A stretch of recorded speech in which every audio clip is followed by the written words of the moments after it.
Hello, hello. Ahoy there. Hello, everyone. Good morning, good afternoon, good evening. It's United Fight, and I have it tweeted out. I will fix that. Good evening, good evening. Ooh, chest of good fortune. Nice. Welcome to the United Fight. Look at this decked out layout, right? I've sort of gotten the hate of streaming United Fight now that we've done it a number of times. So we've got moon beanies in the corner taking notes for us so we can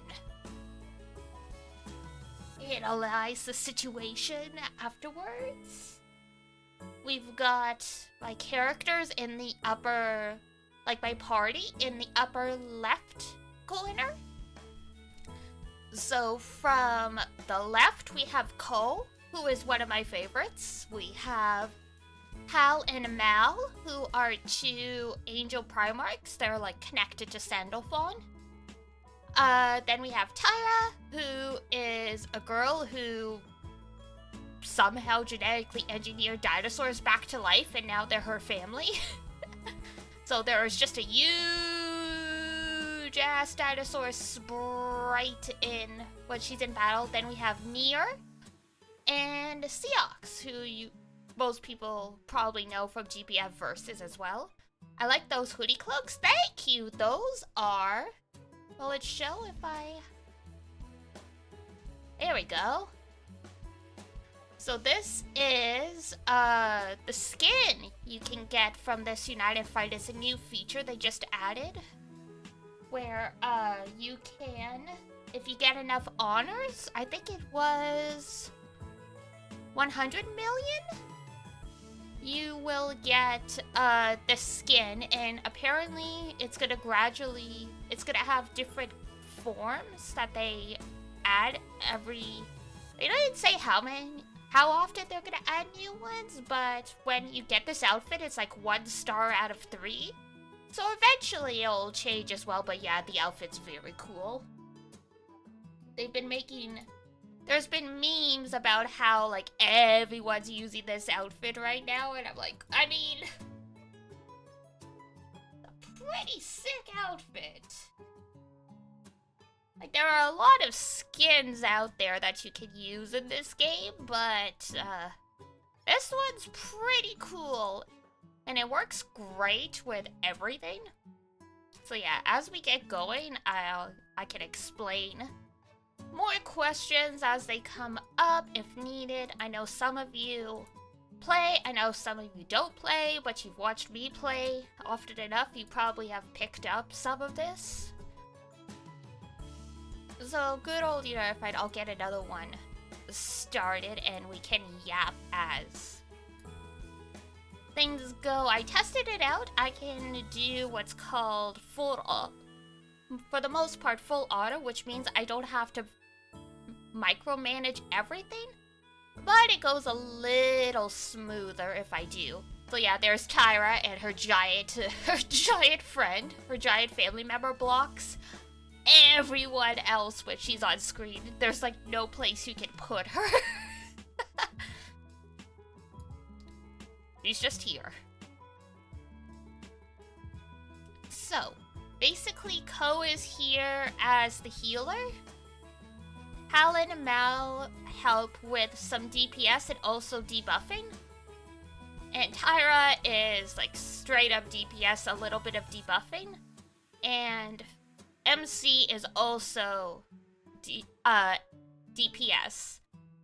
I'm using Chrysler, which is a class that's geared towards doing charge attacks multiple times as quickly as possible. So all of the skills are for making it so you can do a charge, like a special attack faster. Because, and will it say? No, I don't think it says it yet. Ah, there we go. So the reason I set up the party like this is this thing here, this field effect. Because most of the bosses in United Fights now have this field effect, so it rises by 1 when Bastet, who is an Egyptian cat god, she's like a goddess with a cat head, rules over women, fertility, and cats, if I remember correctly. But yeah, so when she does a normal attack, she'll get a stack, and when it hits 3 stacks, like, everything's like... It's terrible, it's chaos, it's decimation. So you want to try and keep those stacks as low as possible. So to do that, we want to try and either A, do as much damage as possible to push the HP bar as quickly as possible to hit the trigger points, so she does a special attack. Or, and this is why Ko is here, if these diamonds here fill up, she'll use a special attack even if we haven't hit the HP to proc a special attack. And Ko, part of his kind of double-edged sword kit, and I'll take the skill check off to show, is when he uses Vessel's kindling, so he's related to Yule and Societte. He's one of the Ninetales descendants, kind of, sort of. He'll fill 1 charge diamond. So he's here as the he's a healer tank, but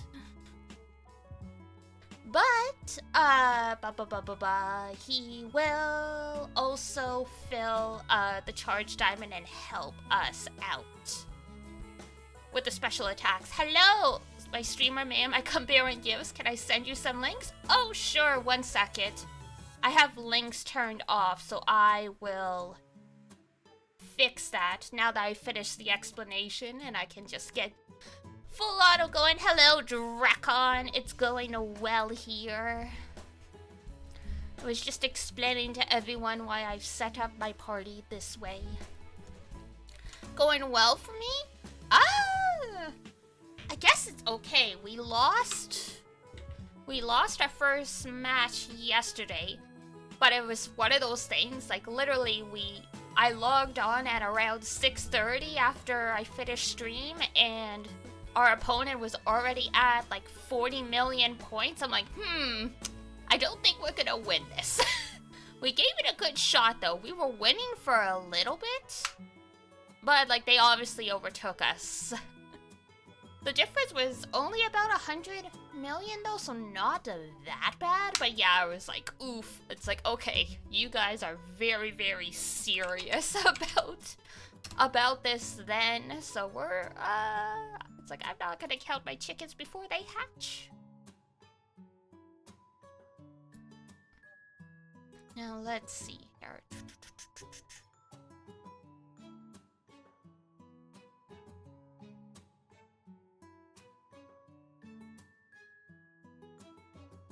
Working on Gunpla!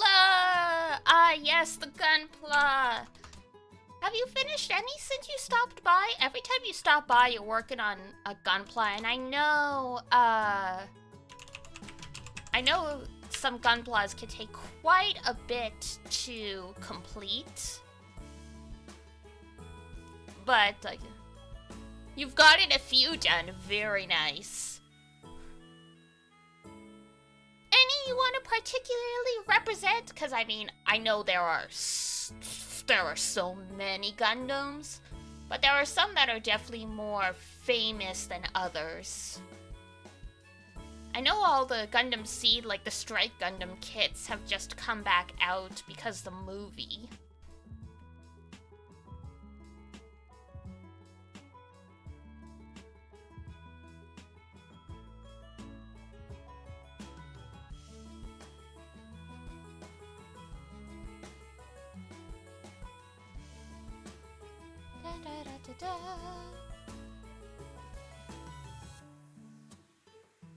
Nightingale and Extreme Gundam. Ooh, okay.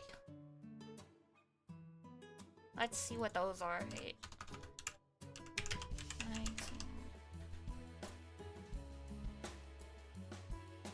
Oh, this one! Whoa!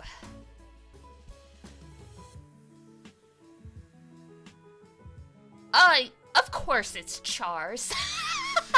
I don't know Universal Century as well as some of the other spin-offs, But as soon as I looked at it, I'm like, what is that? Why does that seem like a char thing? And I'm like, yep, that's char. That's char.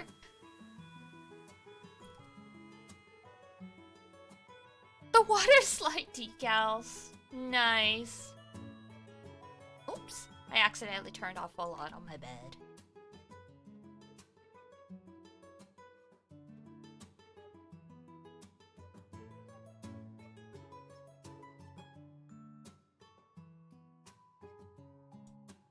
Oh, settings. Da da da da.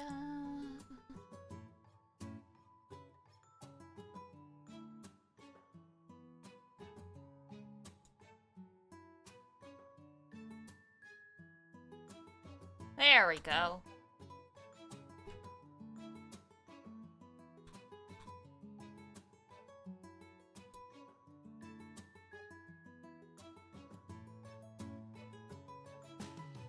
And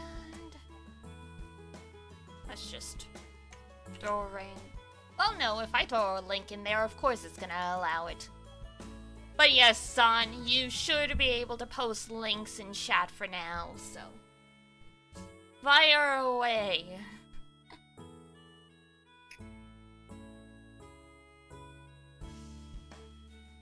But yeah, United Fight hasn't been too bad. I spent the beginning before stream reconfiguring my poor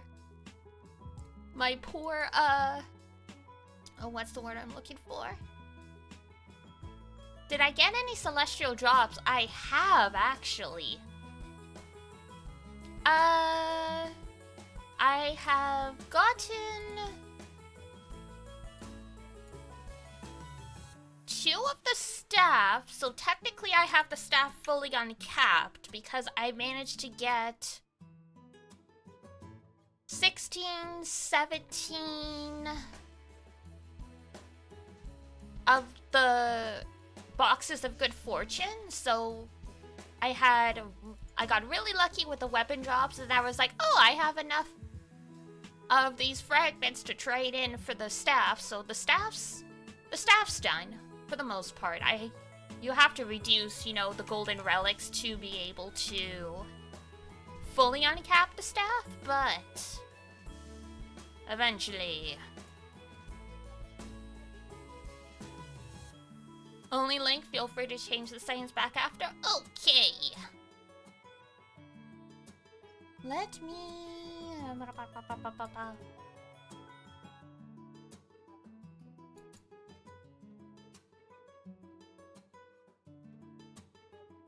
What did you do? Oh, whoops. Yeah, the game will pause if I've covered the browser by accident.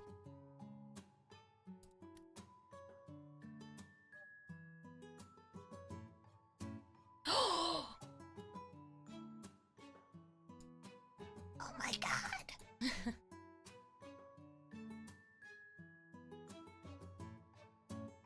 Oh, Zan, these are so cute. Thank you.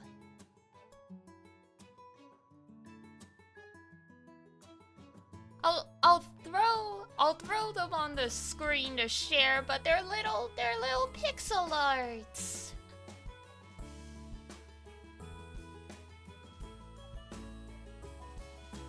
Bless you!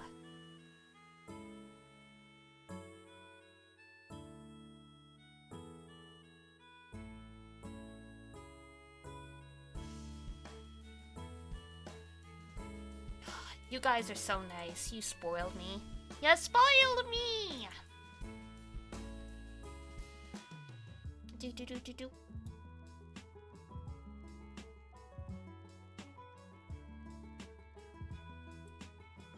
There we go.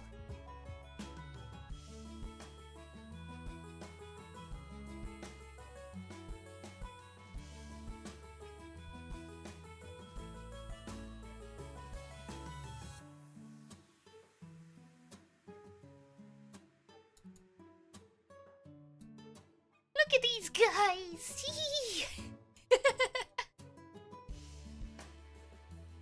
Just going for a little adventure! Bee!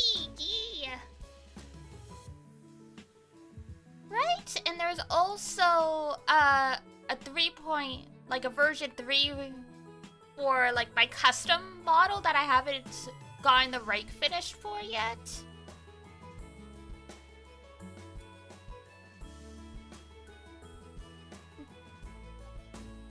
Yeah. This is awesome. Thank you so much.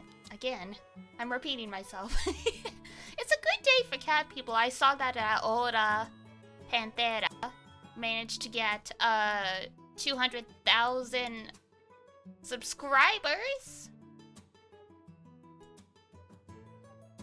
We're all just having a party now.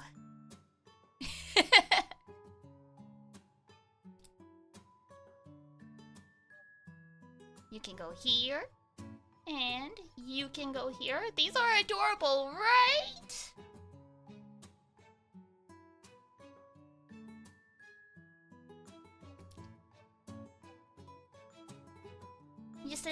Just little friends.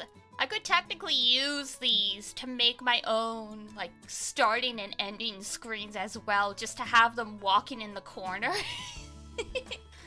Babies, well, thank you so much. Moonbeams are the best beans. Power to the beans. Power to the beans. Mogu, mogu. Aye.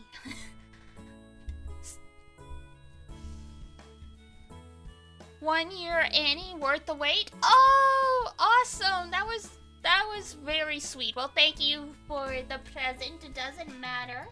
Doesn't matter when.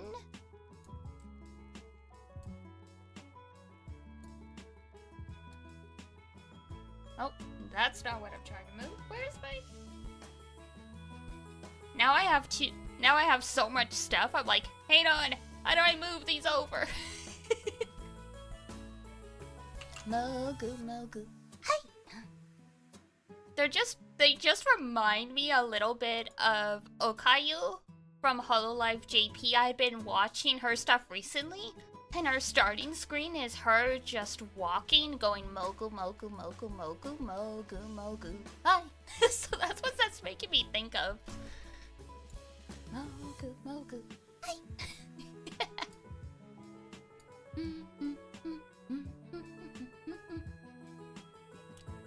Ah, what a blessed Monday. Nothing can destroy my good mood now. Smash cut to, like, my computer exploding, or knock on wood.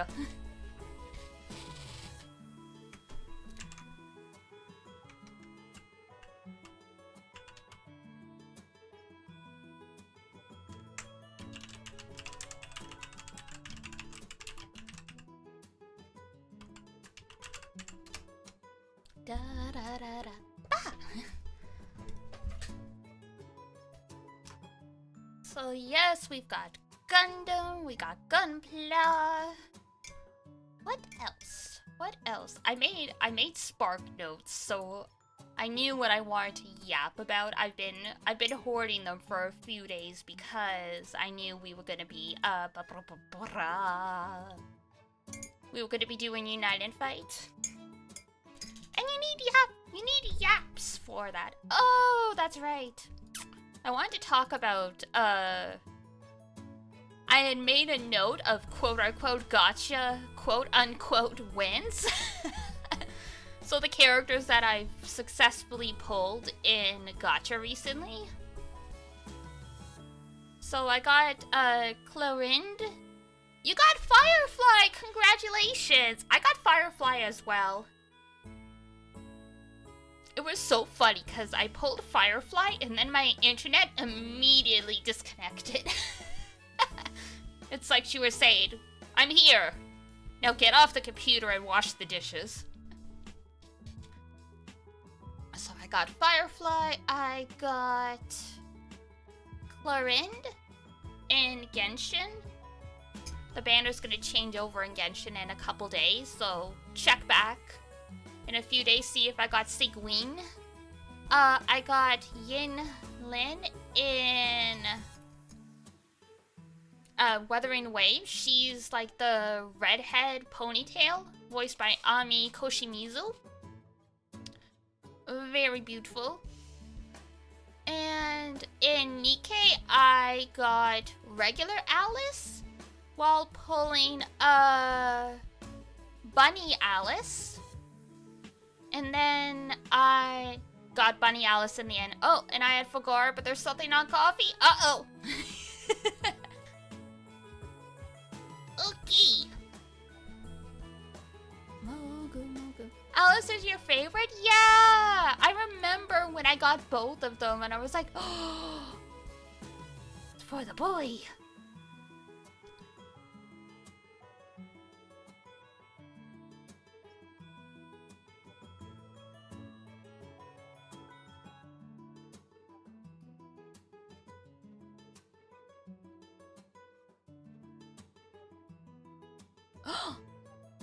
I know you said check later, but I just saw it. Thank you again.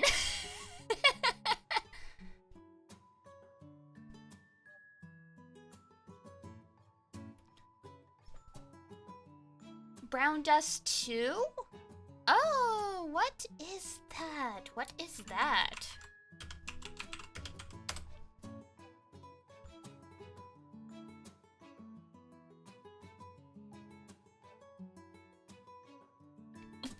Okay, I see the Hatsune Miku.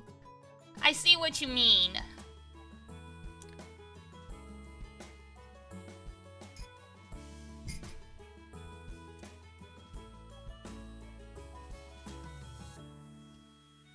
The story of the continent of Severn, which had been under the rule of the Korean Empire a long time ago, became peaceful under the reign of 5 kingdoms. Oh. Very interesting. Thank you for mentioning this. Boop.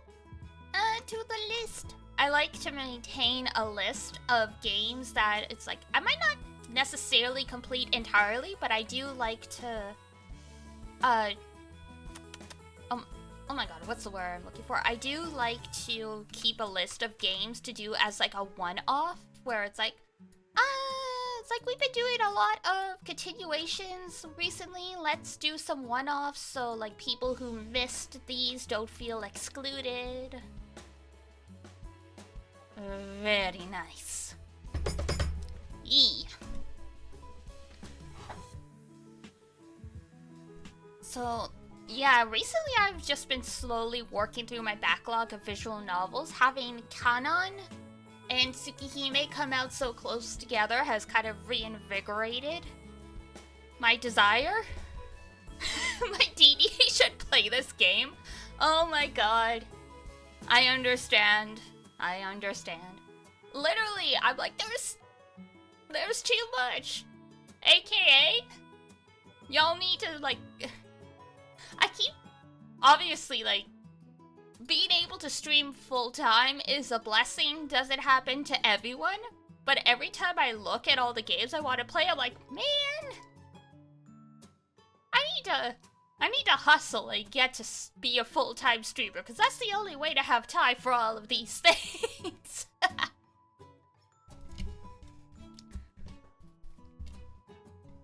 Oh, sorry. Adjusting the mic a little bit. I watch you beat more games than I do. That is the stream. That is the life of watching a streamer, isn't it?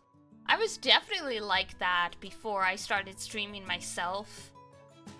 Streaming was not an excuse to, like, force me to complete games.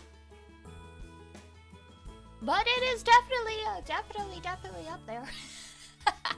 It is definitely helpful. Because it's definitely gotten me to try things, what's the word I'm looking for?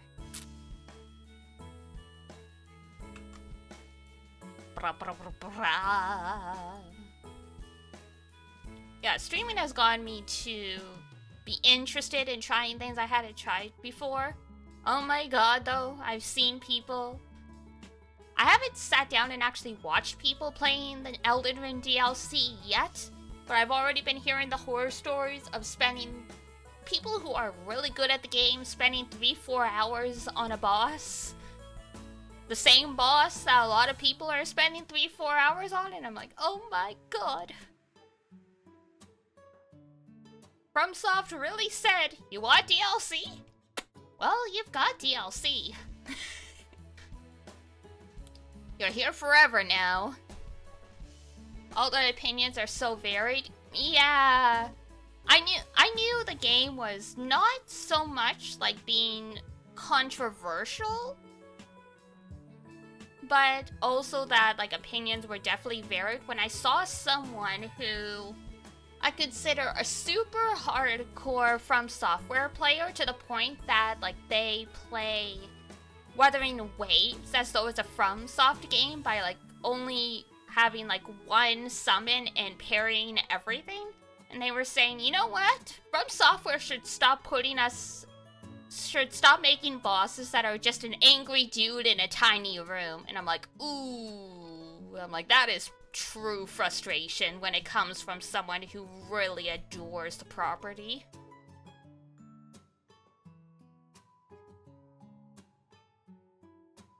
Da, da, da, da. Ah!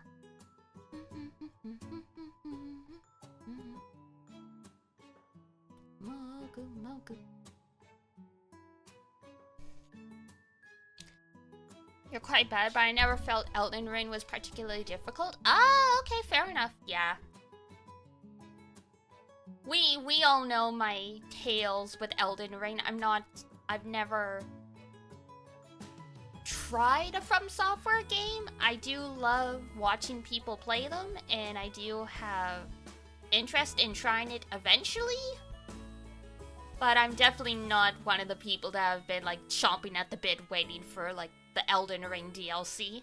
That was interesting though, because I've noticed there's only like 250 people streaming GRANBLUE during United Fight. Usually during United Fight, there's like 1,000 people at least streaming United Fight, and I'm like, Elden Ring coming out has taken its toll. People are neglecting their duties. And that's why the people who are playing are just like absolute crazy, because they're the diehards.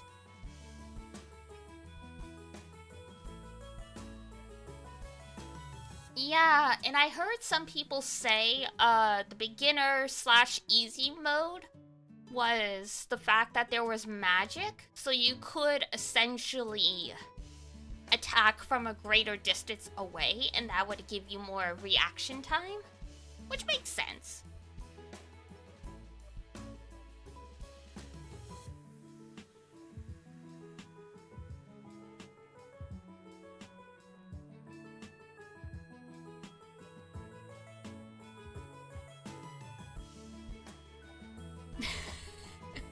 The famous, I'll go back eventually, and then it's like, oh.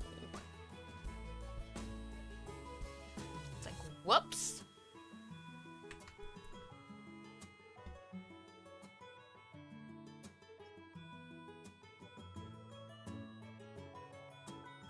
Mogu, Mogu. Hi! Baldur's Gate 3. Ah, yes. Iduna's been playing that with some other friends, and she's been enjoying it, but definitely she was like, yeah, I wouldn't really recommend it. I've been having a lot of fun with it, but she's like, at the same time, someone else bought it for me, so she's like, I'm like, yeah, that's fair.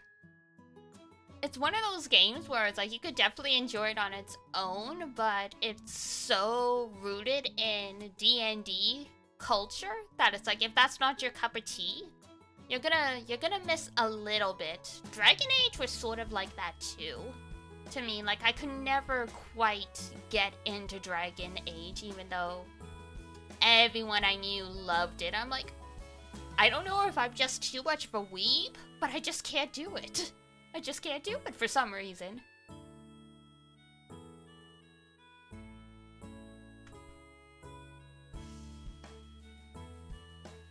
Mogu, Mogu.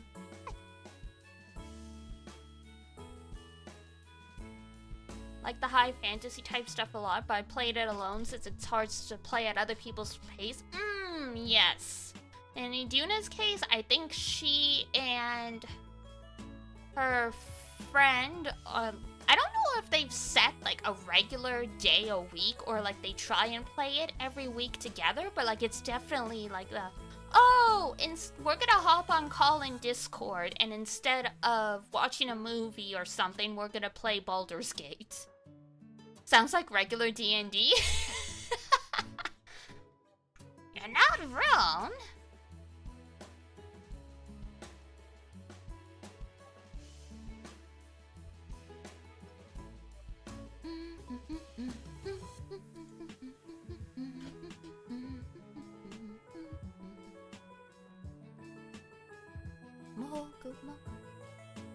At some point, I would love to try a proper D&D. We were trying to work on it we were gonna do a homebrew one inspired by GRANBLUE, but it was just... I find it gets really difficult for a lot of people to be able to just buckle down and commit, especially when everyone's got such different schedules. So I think if you don't already have the passion to want to try and go ahead, it gets really hard to like kind of force yourself to make the time.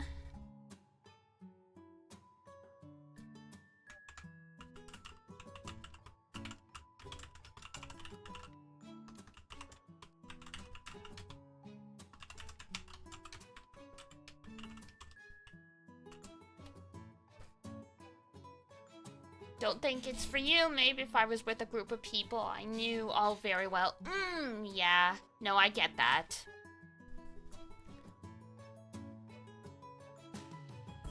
Like, the people IRL at the time that would try to start up a group for me, or with me rather, they were in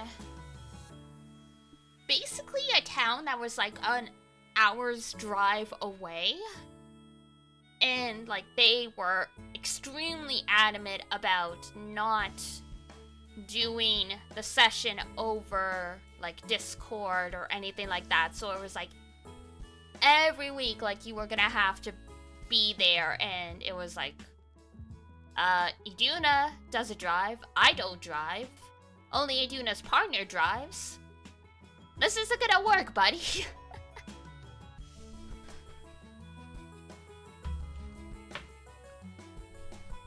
Like, some people are definitely down for driving an hour each way for D&D. For me, Iduna and her partner, who I never played before, it was like, that's kind of a high barrier to entry. It's like, I don't know about that.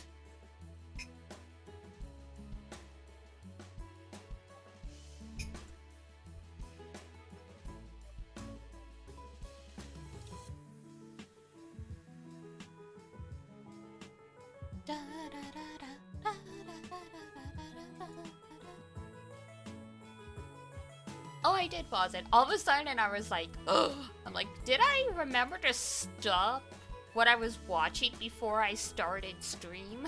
Yes, I did. I did remember.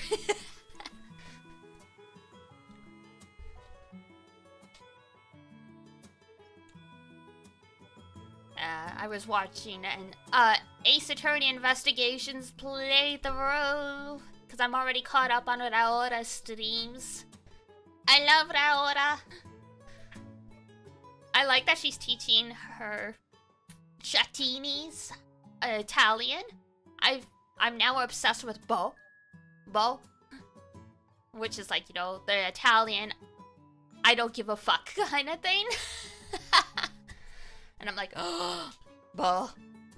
Iduna is Italian, so I feel a little bit of like kindredness.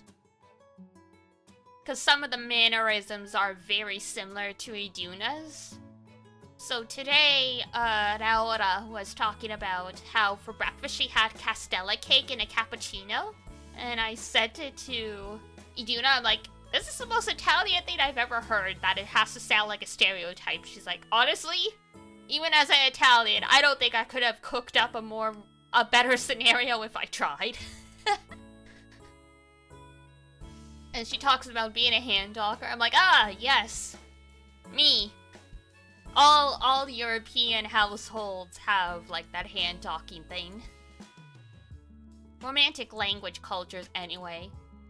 In job interviews, I have to, like, clasp my hands together in my lap to, like, keep from, like, gesturing all over the place. Because, you know, hand talking isn't as seen as a good thing in interviews.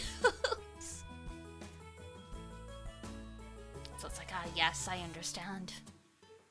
I understand. And she streams at like 7 a.m. my time, so I'm like, oh look! There's a reason to actually get up on time. It's like I can actually watch her live. Because that's like a constant issue I have. There are so many people I love. Oh, we were watching at the same time then. Awesome. I didn't post anything in chat though. The chat was just going way too fast because there were so many people watching, and anytime I tried to open the chat, my stream would buffer. I'm like, yeah, I'm just gonna leave this alone.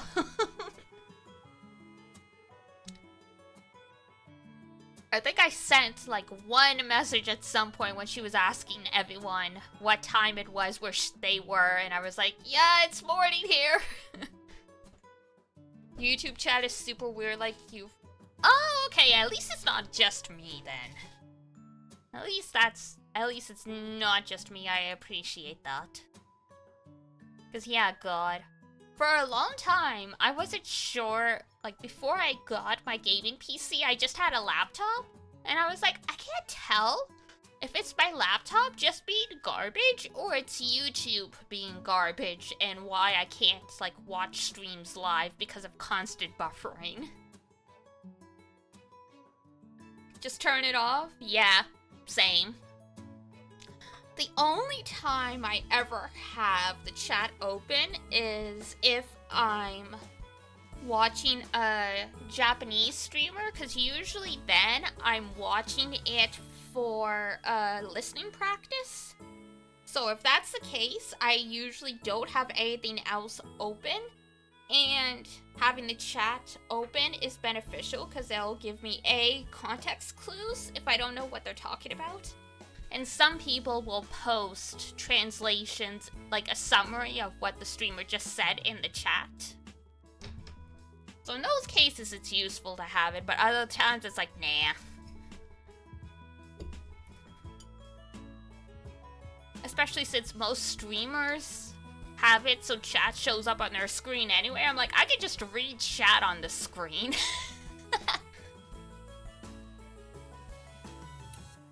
The AI summary is kind of odd. Oh my god, I haven't seen that yet. I don't know if you have to, like, enable it or something, but yeah, I haven't seen it yet. Sometimes the summary is very accurate from what people have shared. Other times it's like, what the heck is this?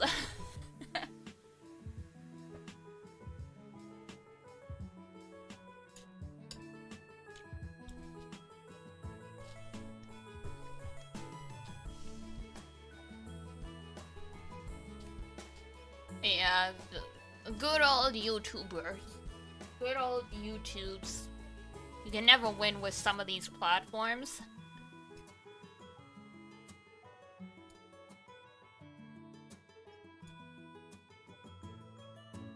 That reminded me though, because when I was playing 1, I'm still working through the game. I finally like started buckling down, so I finished Nagamori's route, and now I'm starting Nanase's, who's like the tsundere with the pigtails. In Nagamori's route, they talk about the main boy's like, oh yeah, like I listened to a CD I borrowed from the shop, and then I went to bed. I'm like, remember when, like, you would borrow physical media from a store and that was just, like, a regular thing people did? And also just laying there and listening to a CD and not like, you know, having that as you do a million other things. Hi, Sete! Hello! Flexing Dark Grid? Yup.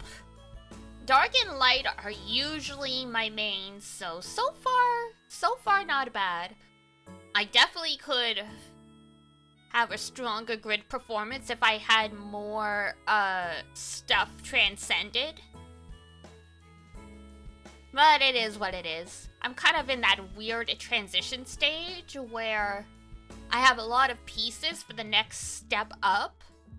But if you don't have all the pieces ready to go, if you try, then like your grid ends up being subpar. Because a lot of them, they're like, yeah, you're not actually going to see an improvement until you have all 3 pieces fully uncapped, leveled, and ready to go kind of thing. So it's like, okay, fine then.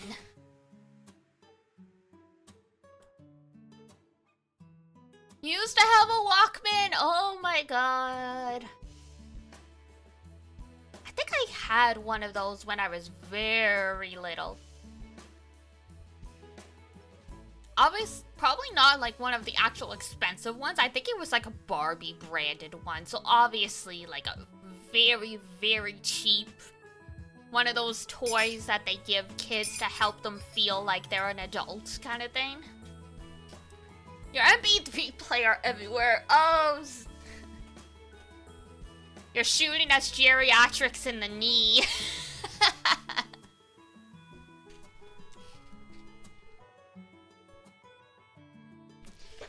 Yeah, Dark doesn't have the OP characters for it yet, which was interesting. We all thought Arologia was going to be, but he wasn't. So now we're like, when's the Dark character coming out? Giant USB with a monochrome screen. Oops. Oh, sorry, Mogu. I accidentally kicked underneath the desk, and Mogu was napping under there, and now she's run out and looking at me and with betrayal in her eyes. I skipped? What is it? I went from toy Walkmans to portable CD player with my big book of burnt CDs with like anime MP3s and like Morning Musume and stuff burnt on them. And then like I finally got like an iPod or something like that.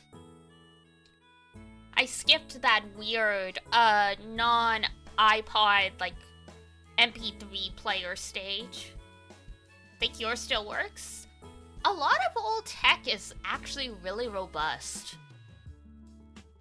It used to be like, yeah, you could get some of this stuff and it would be, you know, 5, 10, 15 might be pushing it. 10 years old, a lot of stuff was still okay-ish. Now forget about it.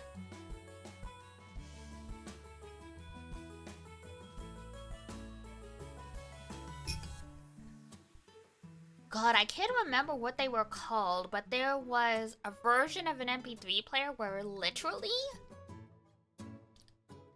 it was like ByteTunes or something like that. But literally it was like one single song on a little SD cartridge, and you would plug it into the player, or it would just be a player that came with that one song. So it was like an MP3 player with one pre-programmed song, and that was it.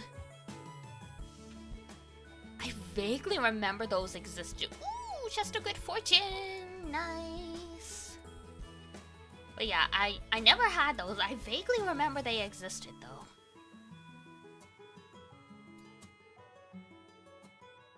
Nice, rupees.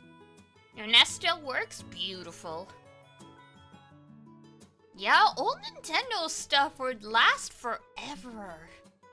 Everyone, I think most people know that famous story about the original Game Boy that was in a war zone, and like its shell is like very burnt to a crisp, but you can still turn it on and play Tetris on it. what is it? DS as well was pretty robust, because I remember they did testing. I remember there was something that was supposed to be, it's like, we need this thing to be able to withstand a drop. So you gotta test this thing until it's a clamshell design that will sustain being dropped down the stairs by a child. Indigo GBA from when you were 4. Oh, baby. I think my first game console was definitely an original Game Boy. I can't remember how old I was. It obviously wasn't when like the Game Boy first came out. I just remember having being at the house of friends of my parents, and the couple's grandchildren happened to be over, and one of the kids, like, we were playing board games, and then I don't remember how, but at some point they brought out like the Game Boy, and I was like, what's that? What's this? And I don't know what they were playing on it, but it got me interested enough or something like that. I think I knew video games had existed, but I didn't have much of an interest, because obviously if you're not exposed to that stuff, then like, what do you know? Was this before Pokemon? It might have been before Pokemon, or around that period.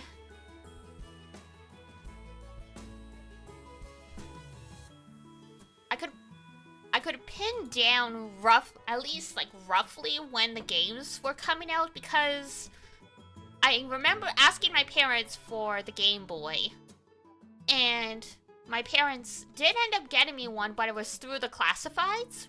Remember those things in the newspaper when people could pay like $20 for a week to like put out an ad to like sell their stuff or whatever?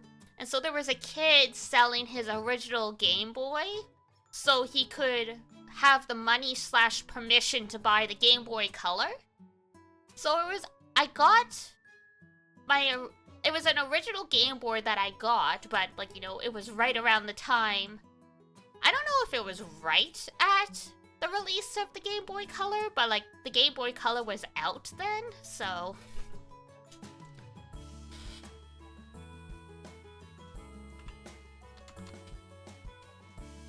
Was that Pokemon likely?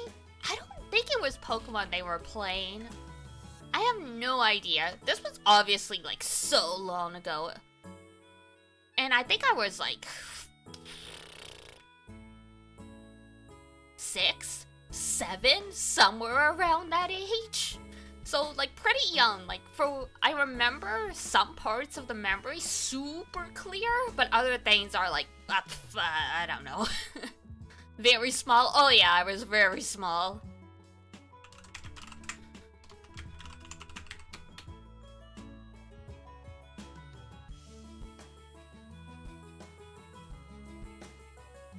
That November. Oh yeah. Yeah. Okay. Yeah, I couldn't remember if the Game Boy Color was like 2000s or not. It was still in the 80s. Or the 80s. It was still in the 90s. So yeah, I was small. I was under the age of 10. So yeah, a lot of the memories from my first gaming experience are very fuzzy.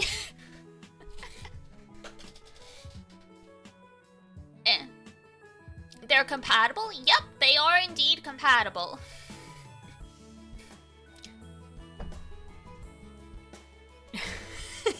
I don't know why I said the 80s. I think I saw 98, and my brain just zoomed in on the 8, and I spit out 80s.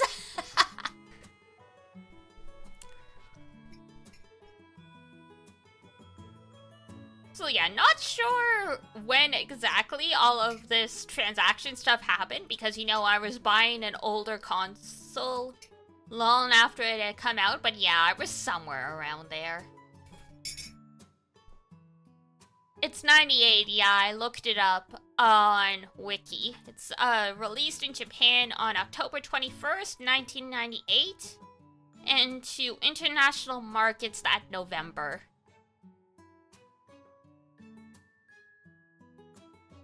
So yeah, I'm a September baby, so yeah, quite small, quite small.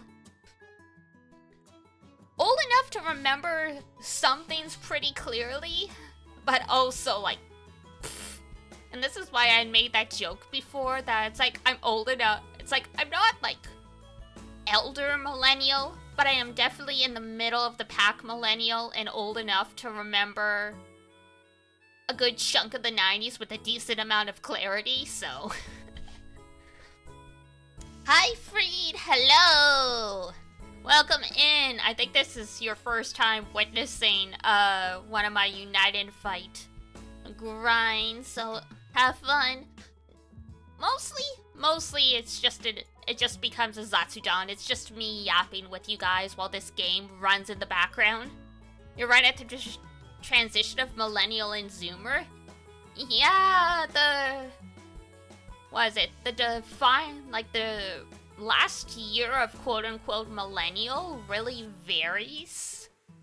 But, like, it's somewhere around 98, I think. The United Cat Girls on screen? Yeah! So, these are a gift from Zon. Zon, commissioned them on my behalf as a present, so I put them on screen. But yeah! We've got the United Cat Girls, we've got Moonbeam here taking notes for the cat meeting. That's great, right? Y'all are great. Y'all all spoil me. A blessing.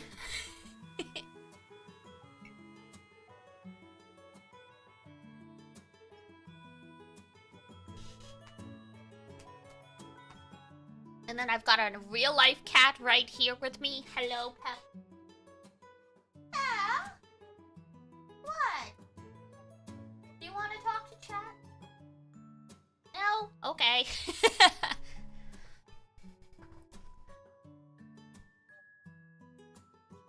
She was meowing at me, so I'm like, what? Do you want to talk? Sometimes I'll pick them up and they will meow at the microphone, but I think it's quiet enough that the compressor cuts it out. But that's fine.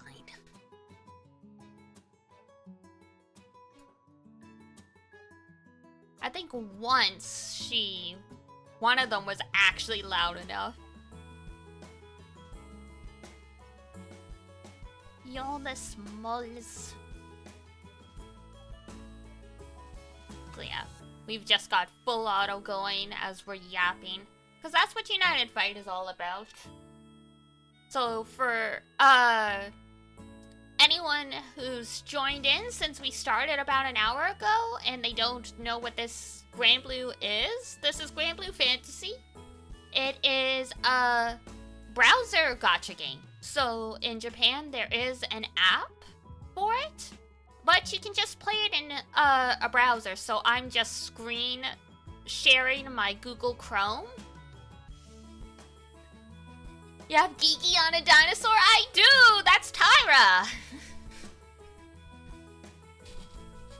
I literally thought of Tyra when I saw Gigi, or Geeky. I have to watch her stream so I know how to actually pronounce her name. But yeah, she's kind of like a weird little girl. Super smart though, because she figured out how to genetically bioengineer dinosaurs from their skeletons. So she's like Jurassic Park if Jurassic Park didn't go horribly wrong, because she actually befriended all the dinosaurs. GG so far? Gotcha. GG, GG. Ah, yes, old K-pop. Only lack the summon and another, pain and suffering? Yes. I got really lucky with the pain and suffering. I used a ticket to get the first one because I really wanted, Lish, the character, and then I'm like, eh. And death. Ah, yes. Well, the Arcanum summons are their own kind of nightmare. Because it takes so long.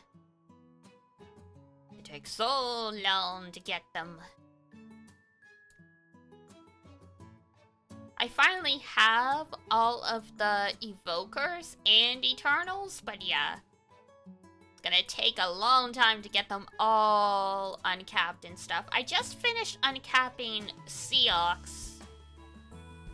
But I'm still in the process of leveling him up, so he's only at like level 141 right now. We'll get there eventually. Ah, yes. All of my tokens.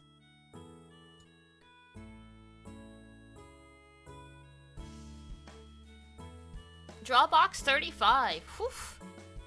When it hits 40 something, it's gonna force me to change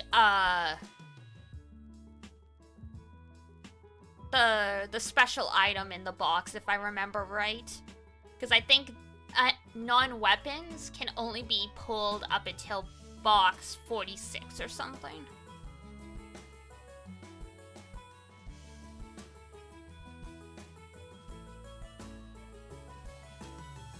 Nice, there we go. Is anyone else? Who else is doing stuff right now? Oh, I am no, never mind, Don Joseph. I'm slightly ahead of my Don show in daily honors. Very nice. I was wondering if anyone else was on here. As usual, it's just me and Don Joe. Leveling up that light game. You're misunderstanding what the dark grids are for, but thank you, Frosty. You've given it your very best shot.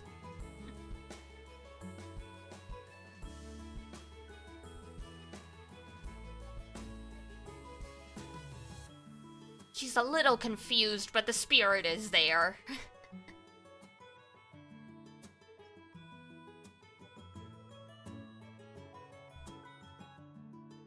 What's today, the 24th? God. ZZZ, so Zen Zoneless Zero, or whatever the title is. The next Hoyoverse game comes out in 10 days. Crazy! Really excited? Me too! Definitely gonna be streaming that one. We gotta try out the beginning together. You're real interested to see how it goes.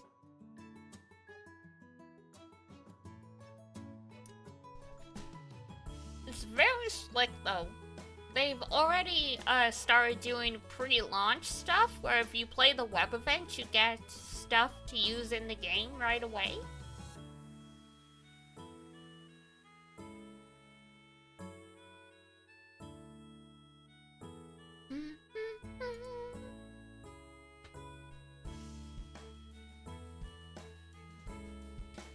Are you guys gonna pick the female MC or the male MC? I know some people like to pick their own gender, other people like to pick the design they like best. The almost cyberpunk style, yep. Excuse me, it's got some real flavor, real charm.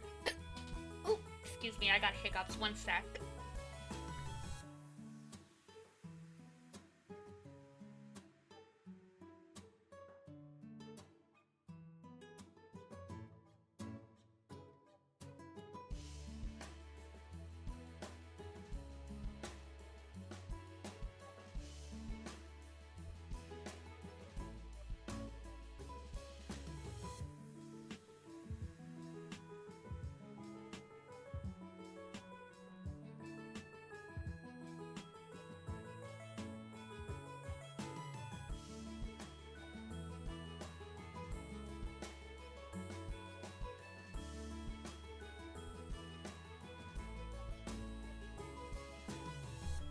There we go, we're safe. I pick whichever design I like more, which is almost always FemMC. Fair enough. Understandable. I'm usually the same, and then it also works out that it matches my gender, so there we go.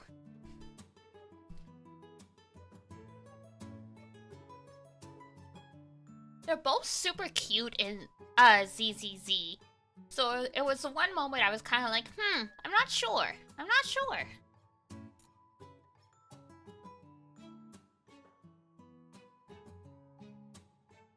Because they're actually distinct enough. Like, you know, they're not twins. They're not gender bent versions of each other, so.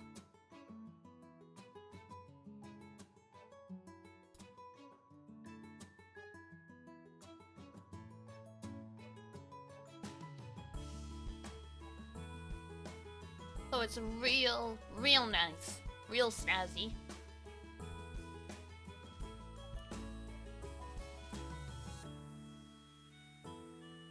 Will every single female be wearing heels? I think at least FemMCs in sneakers. Let's see, because we do have some of the designs out.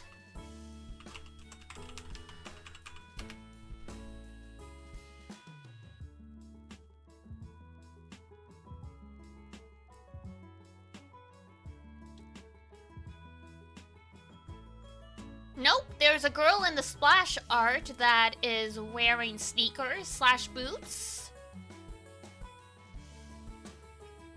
Streetwear type style, yeah. The maids might wear heels.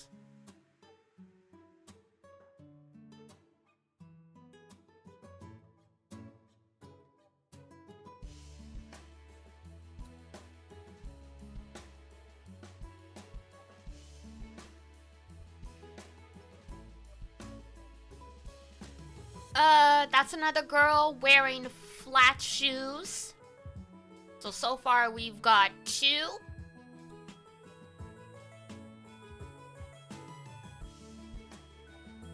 I can't see everyone's feet in the art that's been out, or like the videos so far, so I'm kind of guessing. But that's at least 2 out of 5 female character designs out yet. So far, I'm gonna say the majority of the characters are not gonna be wearing heels.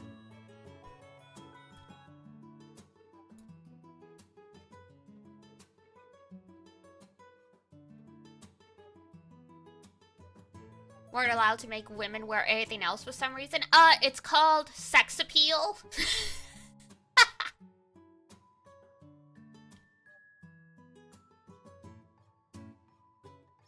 I mean, yeah.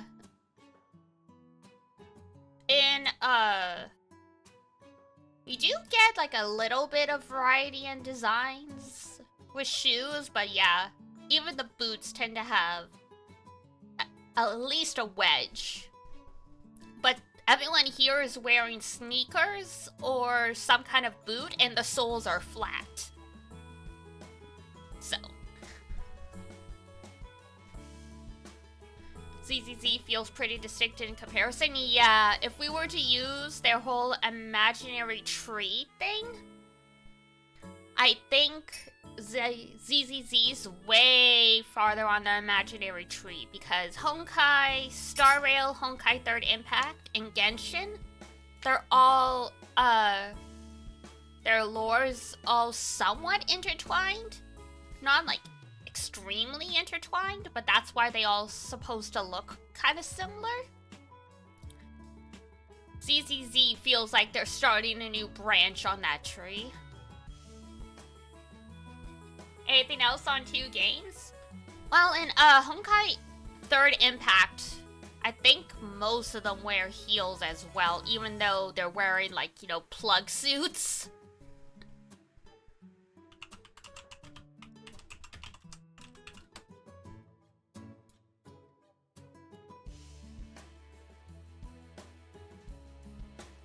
Some of the new girls are wearing, like in the part 2, some of those girls are wearing flat shoes, but yeah.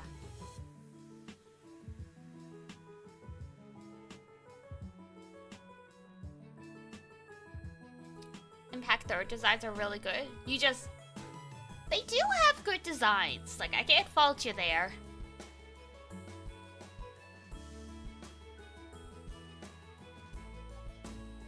The real crazy one is Fate Grand Order, which we just let fly because everything in that game is just ridiculous. Every single one of them? Yep. Well, okay, not every single one of them. Like, the kids obviously aren't wearing heels, and I think Natasha has flat boots. Hang on.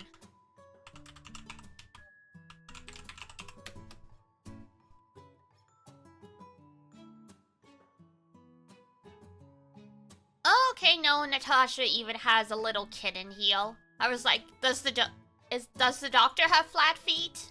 No.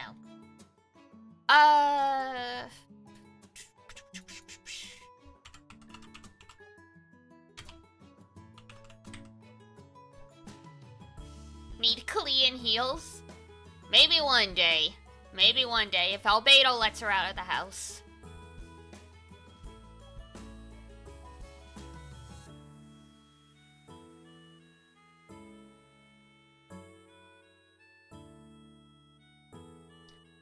There's a smattering of characters that don't wear heels. A lot of them do, but there are a smattering of them that don't. I can't see Bronya from Star Rail's shoes super clearly, but she might be wearing flat boots as well. Oh, never mind. She also has a heel.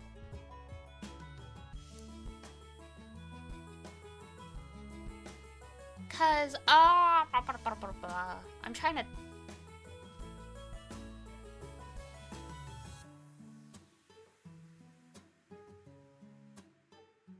It's not that they can't seem to help it, it's just that it's very intentionally, they put them all in heels because that's what's considered sexy.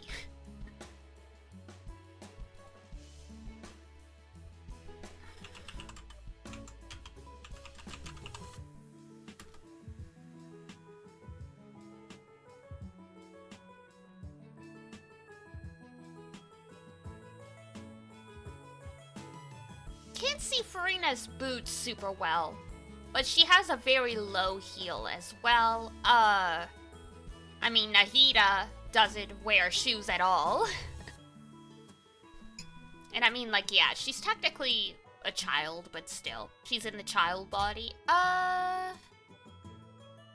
Hirata doesn't wear shoes either because she has cat paws.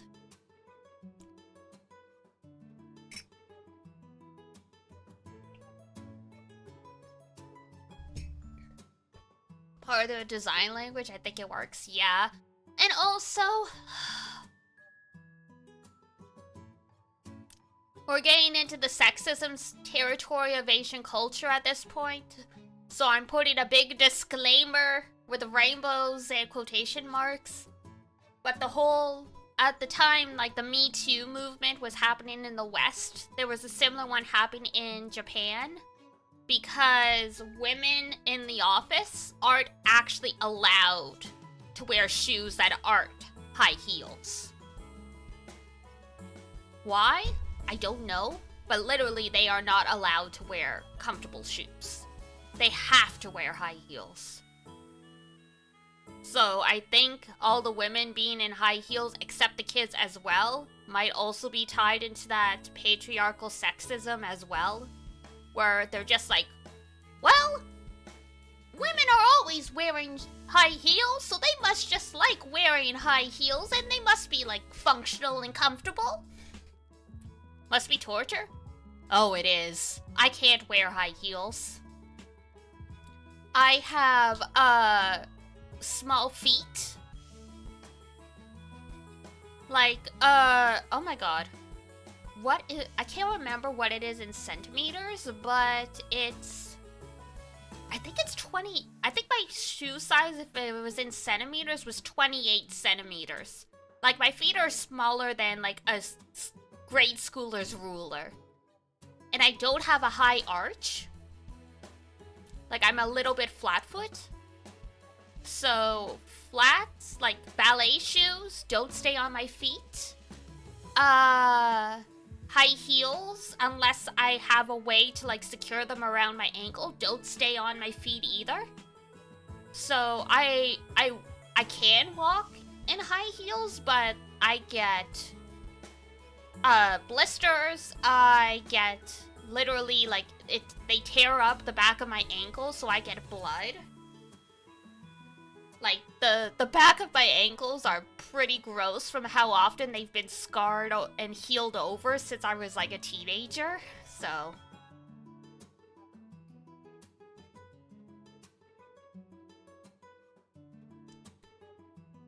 Yeah. No, that's the thing, right? Like, yeah, it is purely for the eye candy of the predominantly male player base.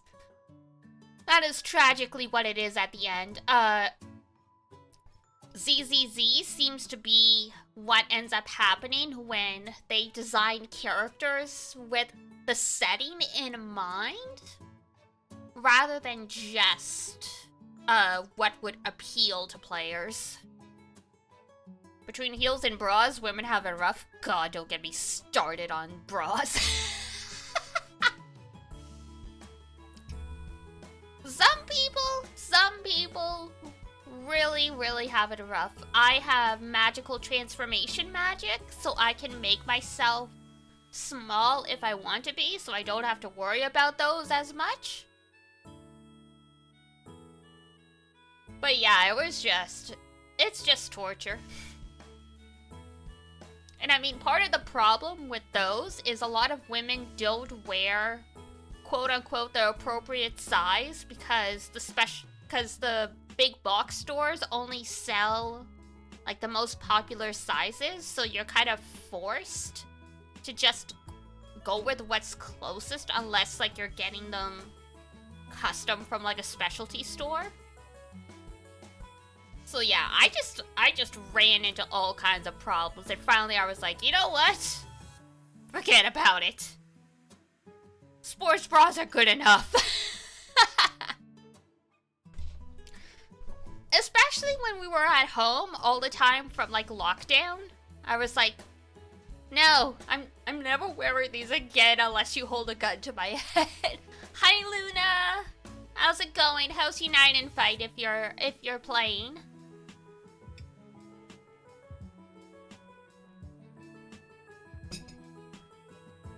Become as cat. Become as cat. Your GF said the same thing back then. I understand. Us girls understand each other. Like, I have a lot of friends who are super busty. Like, think, like, you know, Raiden Shogun kind of levels. And they're like, yeah, unfortunately, I really have to wear these things because without the support, like, it's just actually painful. But I hate these things. I'm like, yeah, understandable. Understandable.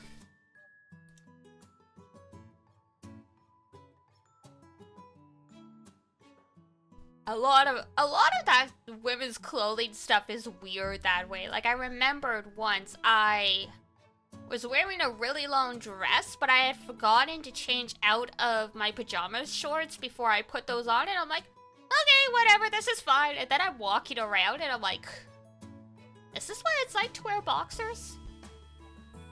It's just so freeing. Everything's breathing.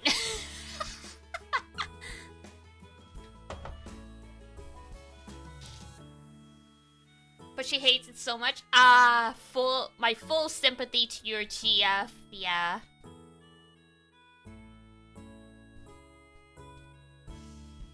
Like I can get away with it, but yeah, it's like the gals who don't, it's like, these things suck. Cause it's like, hey, like, yeah, if you get them to fit properly, great. But then there's also like a lot of them have wire in them. And it's really uncomfortable. I remember at some point a friend was like, Diana, convinced me to throw this away because the wire is stabbing me, but I can't bring myself to because it was expensive. I'm like, girl, do not injure yourself. Throw that shit away. It's like, don't do that. Don't do that.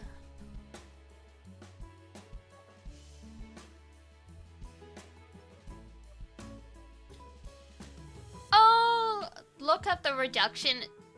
Yeah. I have a friend who did get that done. I don't know how the recovery was for her, but she does seem much... The last time I saw her, she did seem much happier being at a smaller size.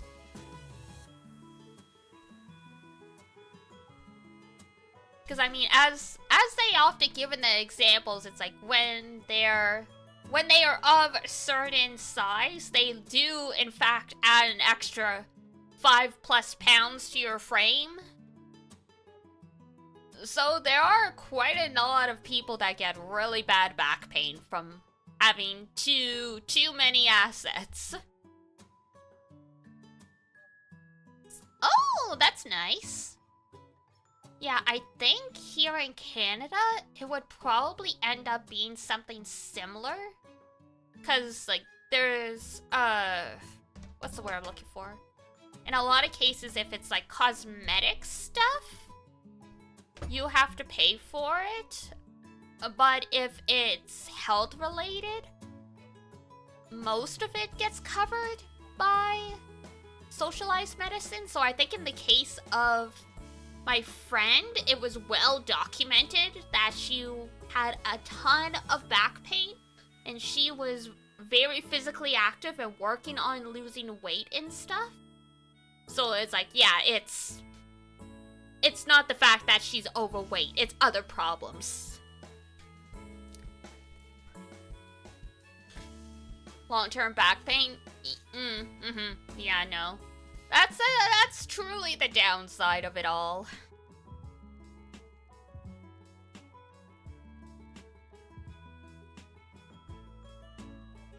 So many things you don't think about, but yes, welcome to the joys of having extra baggage on your person, we'll call it.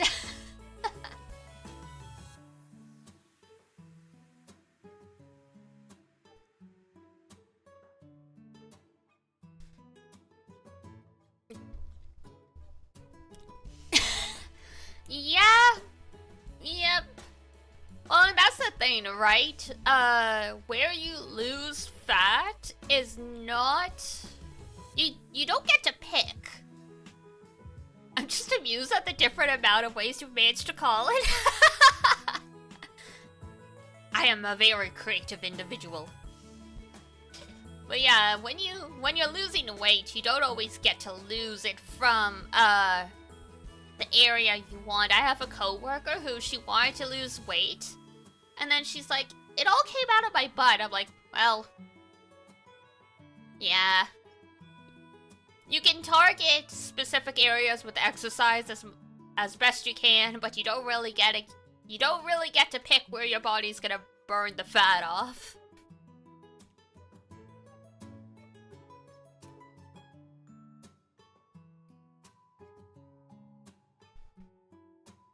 The tragedy. What do you mean I can't pick? It's my body.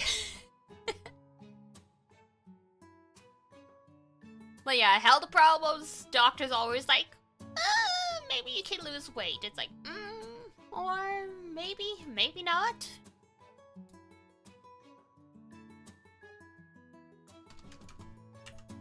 Oh, who? Not child.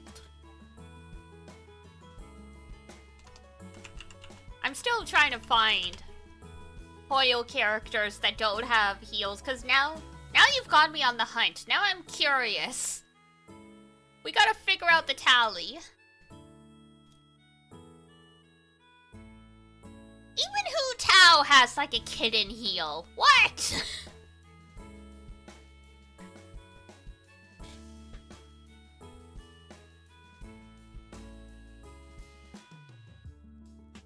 Okay, at least a kitten heel is like sensible. Like Hu Tao has like loafers kind of thing. At least that's like somewhat sensible.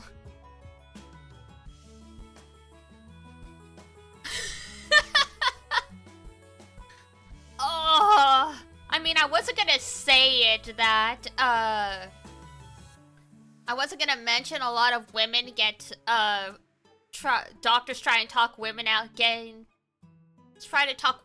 getting breast reduction surgery because they're like, well, what about your husband? What does he feel about this? It's like, they're not for him. They're attached to me. Like, I wasn't gonna say it, but you brought it up, so yeah. Sexism in the medical industry is delightful.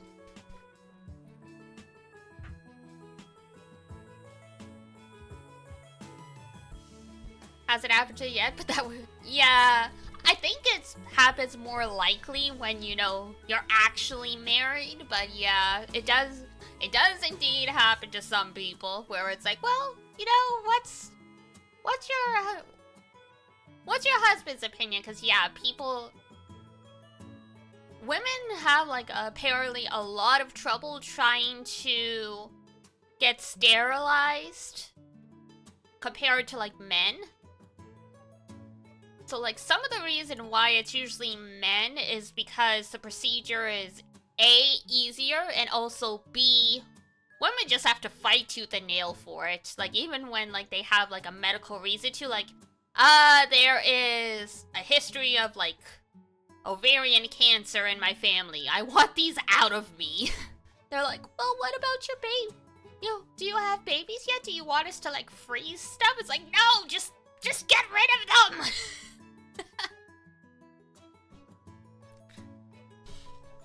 It's like, you're not listening to me.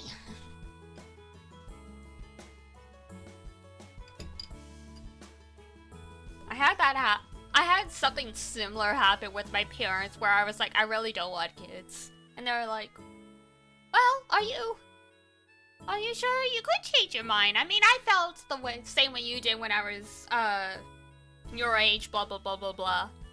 And then I was on vacation with Mama and Melis. And, like, so we had some wine because, of course, it's vacation. It's a holiday. And I'm talking about something else, and then Mama and Melis just immediately blurts out, she's like, is the reason you don't want kids because of your anxiety? And I'm like, Mom, I don't know if you remember. I'm pretty sure I told you. But I'm a lesbian. Some lesbians have kids, a lot of them don't. So that's why.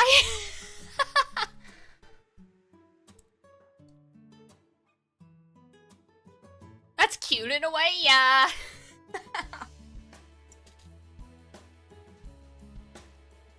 But it was just one of those things where it was like, it's just an example of like society always be like, are you sure you don't want to go with this thing that's the norm? It's like, no, I don't.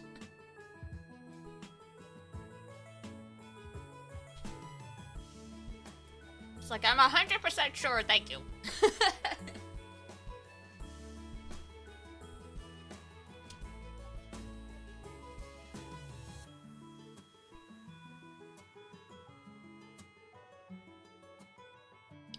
And I mean, it's like, I have enough trouble taking care of myself and my 2 cats. I'm like, we don't need to add a child into this equation.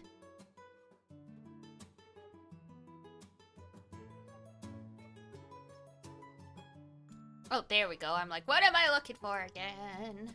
There we go. Beautiful.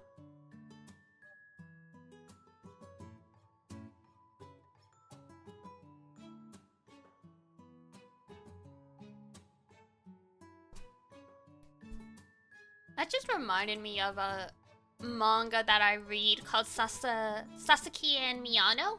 It's like a BL boys love manga, but I really liked the way in one chapter, because one of the characters came out to his sister, and there was this whole thing where like for her it felt weird, but it was because everyone around her always talked about, it's like, I don't know why people are gay. Like, it's not like they can have kids.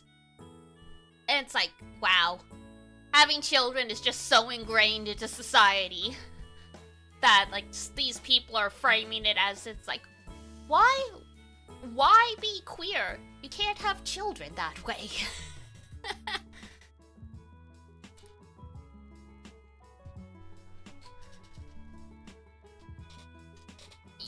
Oh, yeah, and I mean, there was a saying I saw that I really liked. It was, because of the way cost of living has changed, having pets is now the equivalent of having kids. And having plants is the equivalent of having pets now, like, just in terms of cost and being able to afford stuff. It's like, if you have some money, you can probably afford a pet, but not children. Pets used to be what, like, you know, poor people did before, like, when they, like, couldn't have kids or couldn't afford kids.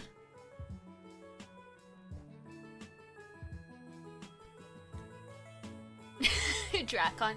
Yeah, I know. It's kind of a bleak thing, but, like, it does feel that way, because, yeah, I used to have 3 cats, and then 1 passed away, and it's like, I'm still settling all of the debt payments and, like, all that, and all the medical bills from when my 1 cat got, like, super sick, and we had to do all these tests to even figure out if he could recover. So yes, I always say, even though I'm Canadian, I understand a little bit of what people in America go through in terms of their healthcare. Because here in Canada, like, yeah, you can get insurance for your pets, but, like, that's about it. Everything else comes out of pocket, so yeah. It's like, I understand, in theory. Like, wee! $1,000 ultrasound on your cat. Because it's either get the ultrasound or you just wait and hope isn't actually anything seriously wrong, and you're gonna wake up one day and find out that your beloved pet has passed away.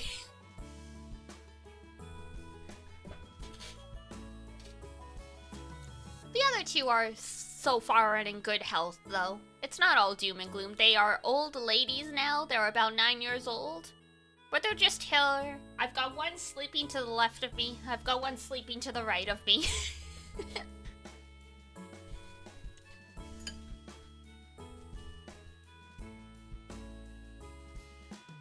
Love to have a cat, but when money's tight, it's way too risky. Oh, I understand. Every time I go to buy more pet food, I'll see cats for adoption, and I'm like, it's like, I gotta keep it together. I gotta keep it together.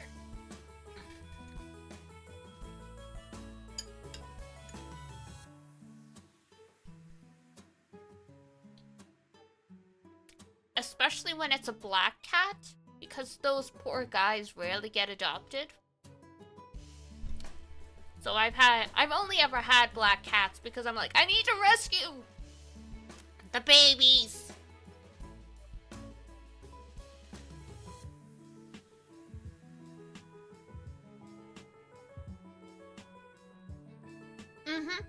No, that is a real issue.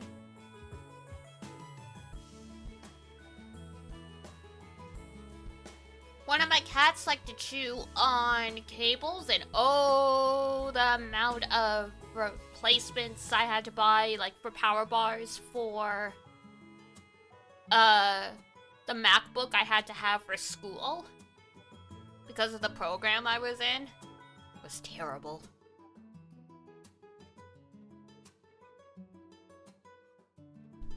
What's the point if I can't provide it a decent life? Yes. And I mean, that's a good attitude to have. There are so many people who still see cats as, like, almost a disposable pet. Like, they're like, oh yeah, like, I'm just gonna let it outside and it'll take care of itself. Like, I remember having this conversation with a dude at some point being like, why do you have cats in an apartment? Don't you feel bad about keeping them in there? I'm like, well, you keep your dog in there. How's that any different? Like, yeah, you let him outside for a walk around the block, How's that any different than me making my cats run up and down the hallway as like exercise?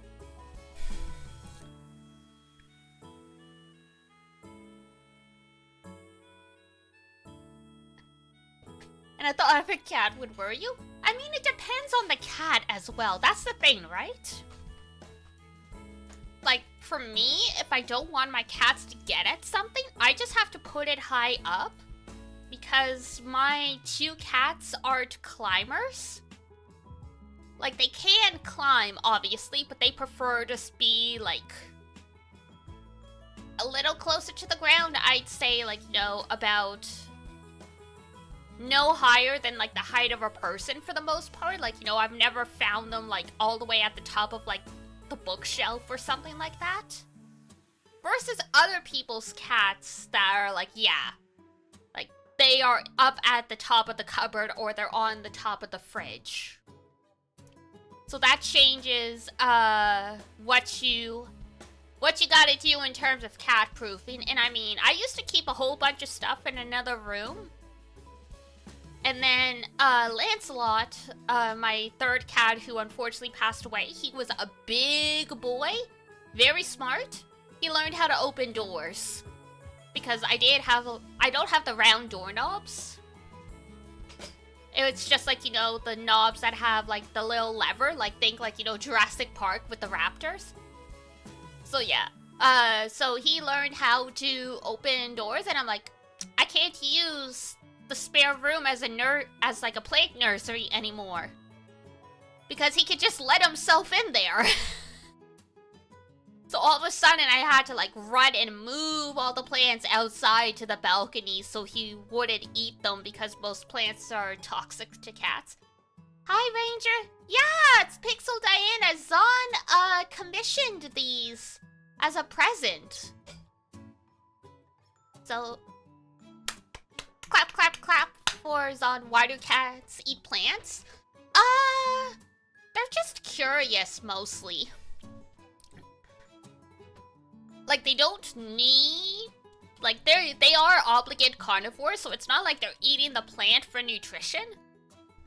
But a lot of cats are curious, and they'll take a nibble. And, you know, like, you've heard it before, there's, like, you know, quote-unquote cat grass. And that is supposed to be... Literally, it's a plant that is cat-friendly to, satiate the urges of those cats who are curious about plant life. And, like, they'd want to take a chomp out of stuff. Like, I have an acquaintance whose cat, Mimi, they have, like, a walled-in garden, so they'll let, Mimi out into the backyard under supervision. And apparently the first thing she does immediately when she's outside is she tries to take a big chunk out of a plant leaf. Like, she finds the biggest leaf she can find and she's like, ah! Some of them are just like that.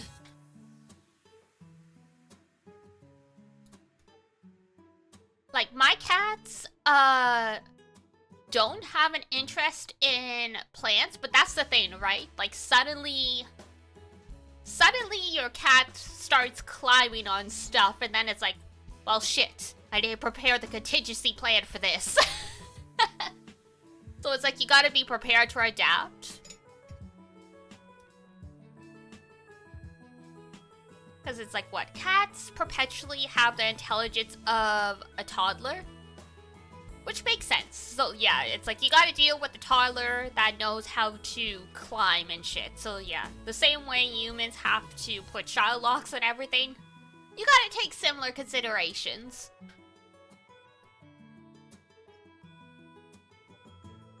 So I've learned with cats, it's better to be out of sight, out of mind. So as long as they never figure out that there's, you know, a cable under this blanket or behind this bookcase, then you don't gotta worry about it. As soon as they know it's there, all bets are off. It's like, then you're fucked.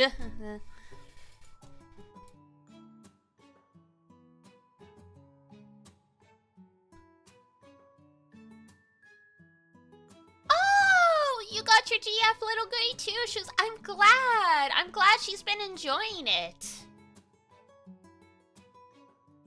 Gosh, we need to get back to that one as well. We've been working our way through all of the paths. Sounds nice. Yeah, I mean, it's a cute. It's A, cute. B, it's fun and sweet. And it's got a little bit of horror in it for some excitement. So it's great. I know they're doing a contest for Pocket Mirror fan art right now, and I don't know if she's out yet, but they were planning on releasing a plushie of the main character from Pocket Mirror. So I want to snatch her up at some point. Jambola! Thank you for the resubscribe! 3 months! Pew, pew, pew, pew, pew! Crazy! That's a quarter of a year. Beautiful. Thank you, thank you, thank you.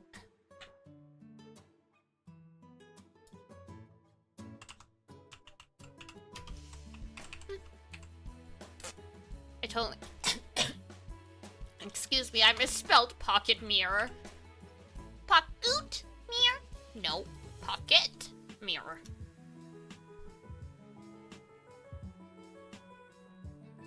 Hope everyone's having fun? I think so. United Fight is usually a pretty chill time. It's usually when I just sit with chat and yap about stuff. We've covered like a whole range of topics.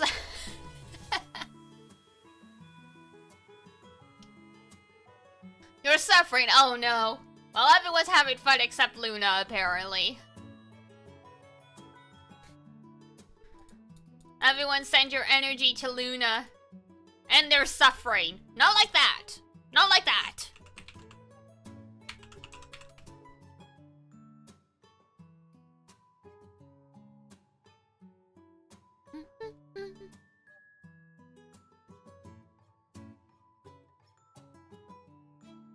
There we go.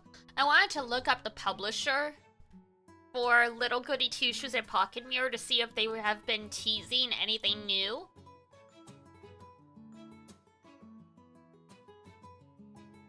They're from Portugal!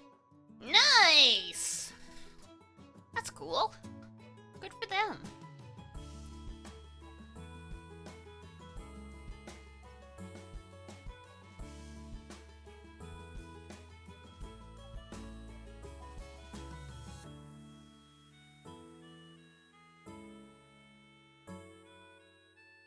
Good small figure news recently. You're right. So there's been so much good stuff. Oh my god, there's gonna be a new figure of Kama from Fate Grand Order, who's one of my faves. I had this whole conversation with the dude. I'm like, oh, those look heavy. Do you need help? Too many waifu figures.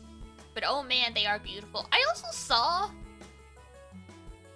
like, there's Delicious in Dungeon figures, and they did one of Fallen as, like, the giant, like, chicken dragon chimera? The Red Juice Miku is around $100. Ooh, I pray for you. I pray. We cross all the fingers.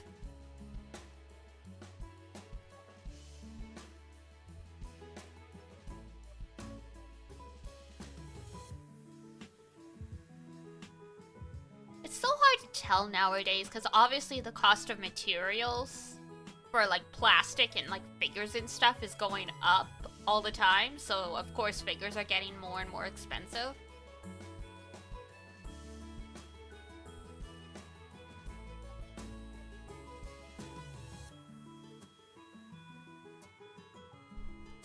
Okay, nothing new teased yet from Astral Shift, which is fine.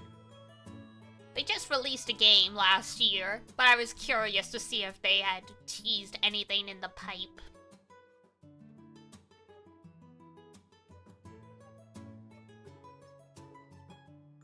Because I will definitely jump on whatever the next thing they come out with is.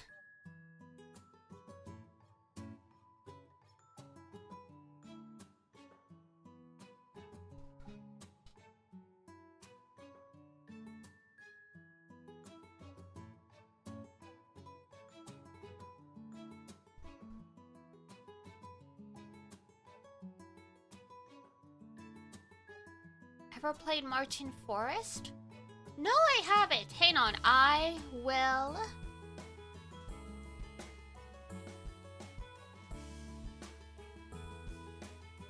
I will check it out.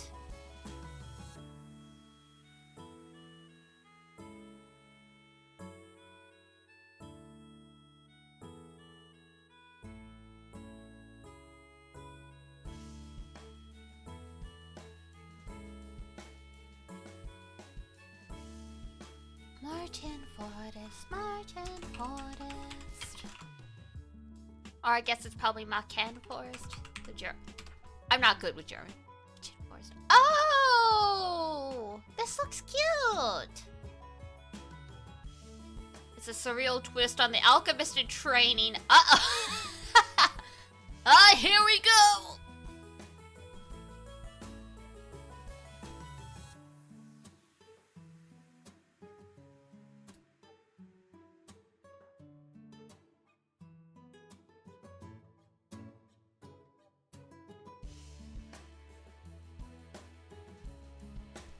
Do you even think about the alchemist connection? Right? Technically, I'm working in an apothecary, but similar kind of practices. I know a lot of alchemists who transitioned over to apothecary and vice versa, so. I think it was on sale for under 10.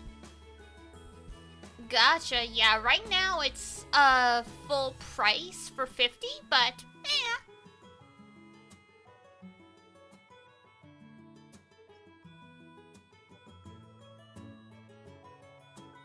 They're so cute, look at the ears.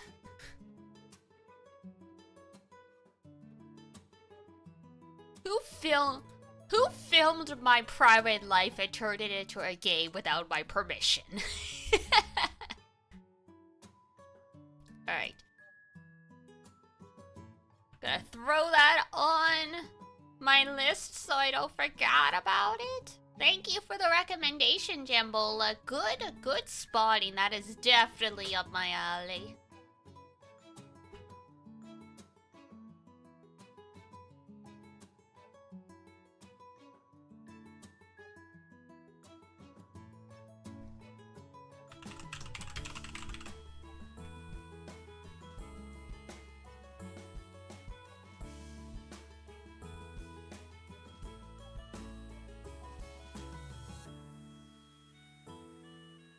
Interesting. So there's...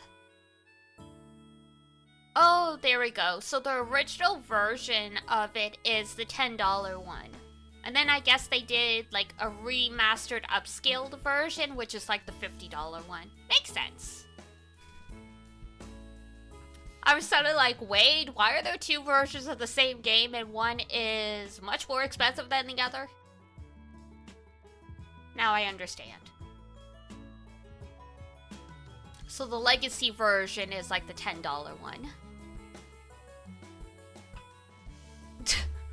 Hi, Doncho. Everyone say hi to Doncho. Twitch Pocket is my Doncho. I've been grinding properly.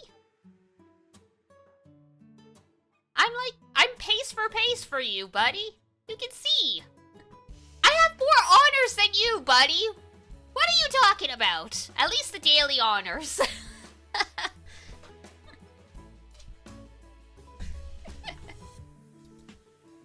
Don't worry, I've been grinding properly. Hi, Donjo. Hope everything's well at your end. I haven't been checking Discord, so...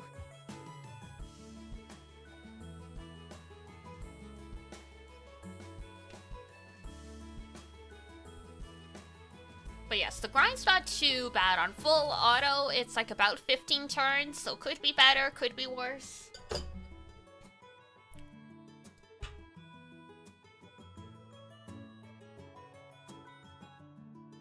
You like to recommend it because it's a tiny gem. Oh, fair enough, fair enough, fair enough. And there's 3 parts or chapters, but then it's all in the remade version. Gotcha. Okay. Oh my god, my wish list is 91 games deep. What's in here?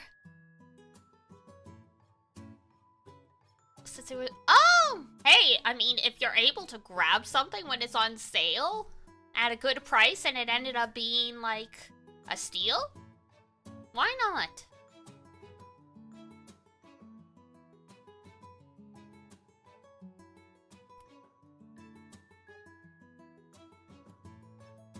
Oh, that's right. Oh, I'm still playing Wuthering Waves, yeah. I have one friend who's playing it, but I don't know anyone else who is.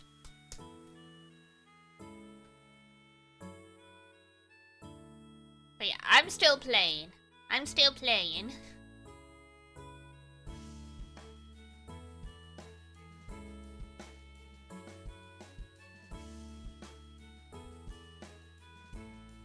Oh, that's right. I'm going through my my wish list to see what I have on here. I'm seeing all the visual novels I flagged, going like, I've heard good recommendations about this. I didn't know this was on here. So at some point, there's some on here that would be really good, for like Halloween horror season, so. Not having a single limited 5-star? No! Did you lose the 50/50s? Is that what happened? Or have you just been having a hard time, getting enough pulls? Wait for Small Girl, Big Sword? Oh, Jinshi? Yeah, she's gonna be coming out in a few days. I think the next patch comes out on the 28th.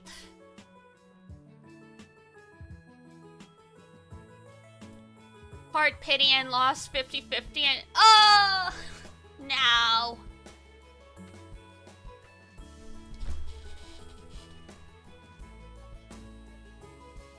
Yeah, that's the worst. I've been really lucky. I won 50/50 for, my Sword Boy, and then I lost 50/50 for Yinling, the girl with the ponytail, but then I got her within the next 5 rolls, so I'm like, I lost 50/50, but I don't have to worry, so okay. Will I grind for 15 more hours? Not consecutively. I mean, I gotta sleep at some point. During United Fight, I'll usually grind until it's bedtime for me. And then I'll wake up at like 6 a.m. And then I'll grind for the next 5 or so hours until it closes for, like, you know, the tallying of points and everything. Just wait for new characters. Yeah, next patch should be soon.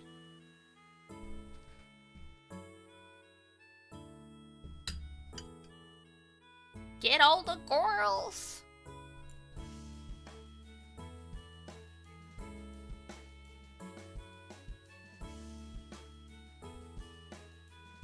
Yeah, because United Fight for me starts at 6 p.m. and it ends at, and like each round starts at 6 p.m. for me and then ends at 11 a.m. the next day. So if it started at 6 a.m. for me, I would grind for 15 hours, but I can't because, you know, sleep.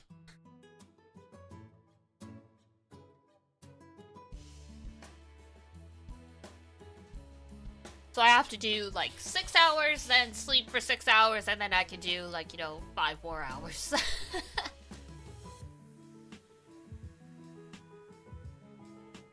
All the girls, all the girls. You would? Yeah, I would. That's crazy? What do you mean that's crazy? update with the verification like twice a day in GRANBLUE. I'm always on here. Can't be bothered? Well, yeah, it all depends on personal preference. And we all know our crew is being hard carried by me and Doncho, so literally if I did not grind for 15 hours, we would not make B tier. Try hard? Well, sue me. I'm Fuku Doncho, I'm the vice captain, I have to put down the iron fist because Doncho is soft. Someone's gotta be the disciplinarian in this house. Someone's gotta set the hard examples.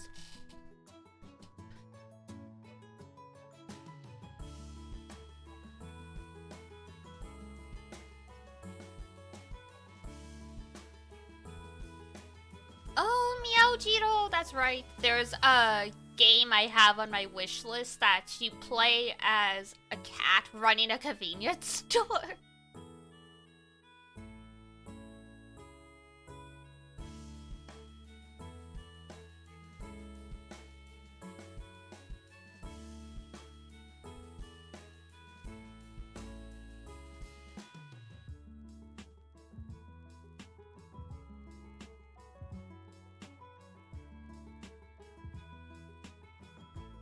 Ooh, Melon Journey's on sale. It's this one again.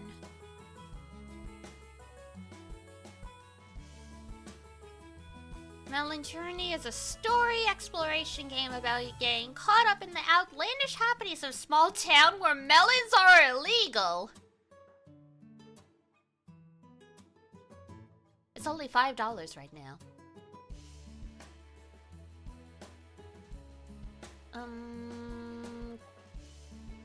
Click.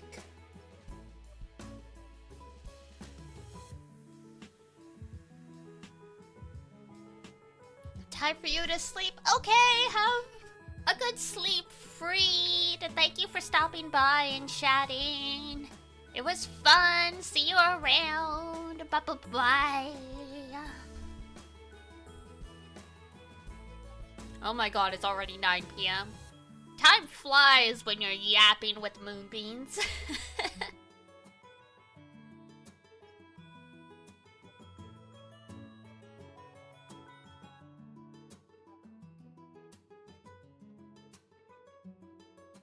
Paranormal. Oh my god.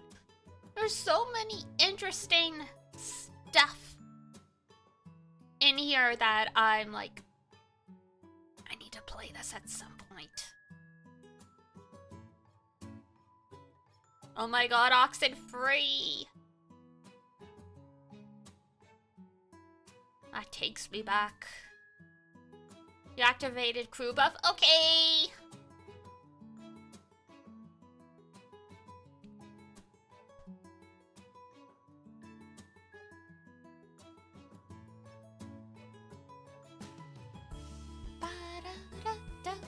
Oh, and Cult of the Lambs, obviously. I need to grab that at some point as well.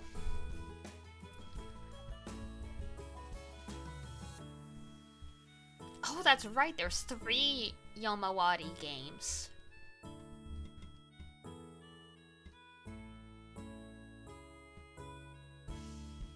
I have to start planning out spooky season. I know in Asia, spooky season is the summer, and then in the West, it's the fall. Are we browsing the Steam wish list? We are. I opened up Steam to throw Maken Forest in there, and I saw my Steam wish list was 91 games deep, and I'm like, what is in here? So far I'm looking, I'm like, okay, yeah, justified. Yeah, justified. Yeah, justified.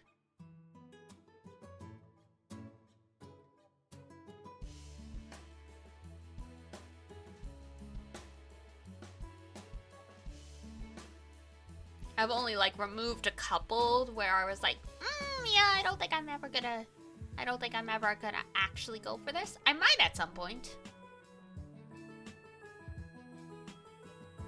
Oh, and there we go. That's the end. Oh, that's not bad.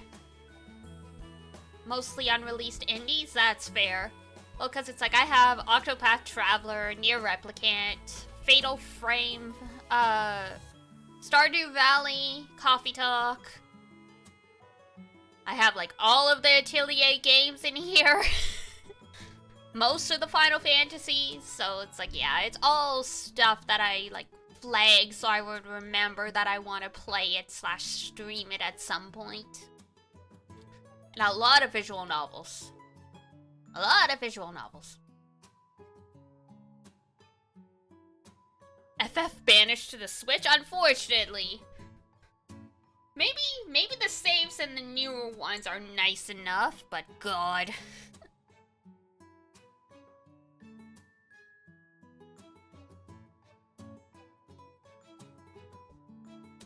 Which reminds me, because I have FF4 on the schedule for Friday. So the plan is, I'm gonna do a little bit of stuff offline. Like, mostly just the fact, you know, we don't have a ton of items and stuff like that. So it's like, I'm just gonna go back offline so we can purchase stuff, because it takes an hour for us to get to the boss. Getting through that dungeon, so I'm like, let's actually, you know, spend some time on stream fighting this thing instead of only having 15 minutes at the end.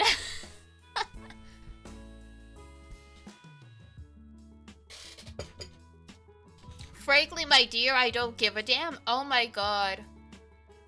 I know what movie that was from. I can't remember the actor, though.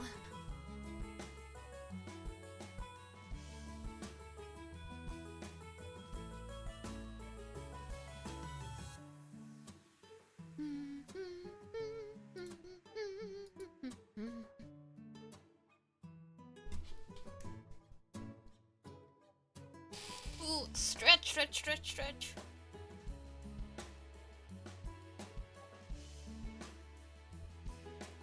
Ooh, crack in my back.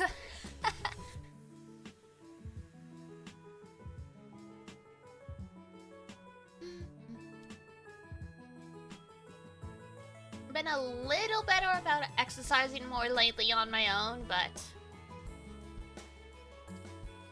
I still have the bad habit of slouching in my chair. Terrible.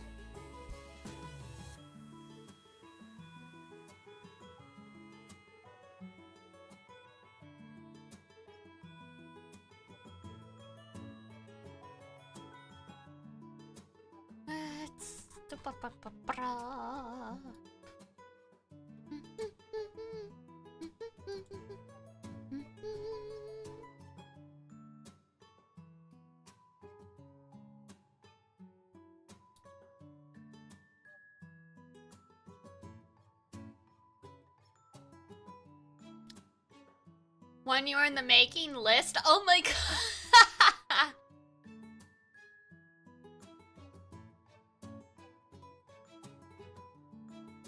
Ah yes, Nino Kuni, you're right. I have Wishspring R in my wish list already, I believe.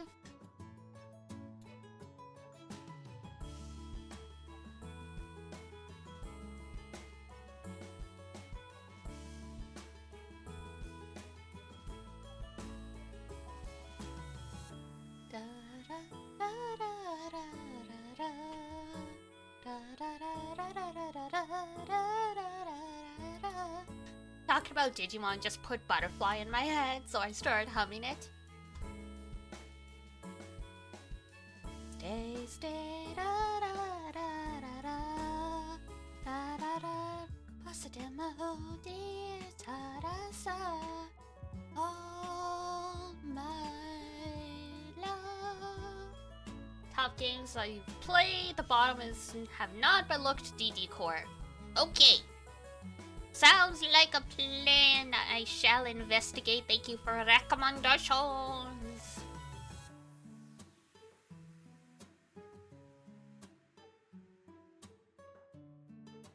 Oops.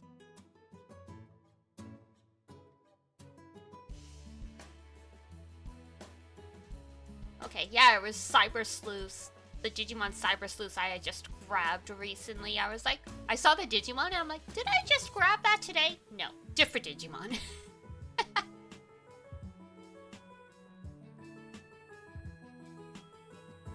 One of my other besties is also a Digimon fan, so I had to send it to her when I was like, I saw it was on discount. It's like, belly, Digimon discount, You want to play the Cyber Sleuth games? Me too. I'm glad I finally got the chance. Honestly, I didn't mind paying full price for them. Because I want them to continue to make Digimon games. It's just the release timing was always so bad for me. Because I was always a time where I didn't have money to spare. Oh yeah, I've heard they are good games. They've definitely got, apparently they've got a little bit of that Persona vibe to it. So it's like, it's a nice sort of blend.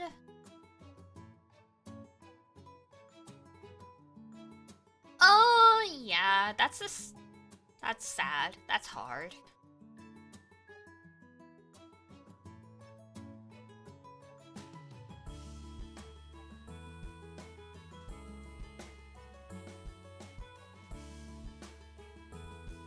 Oh my god, Digimon World. I never played it, but I remember Data Squad.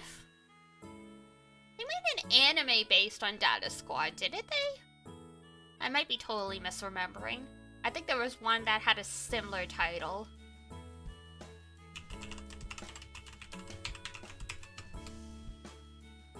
Oh, yes they did! It's this one!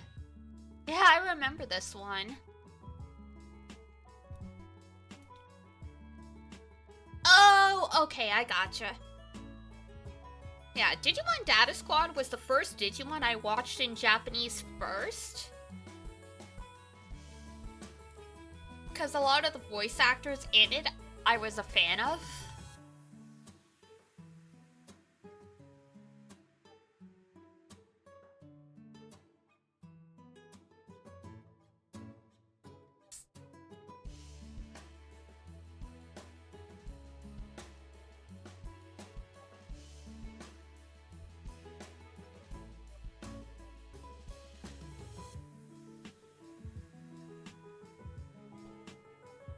Data Squad was probably the last sub-series you kept up with. Yeah, I've tried, but the Digimon series tend to... Some of them do tend to be quite long.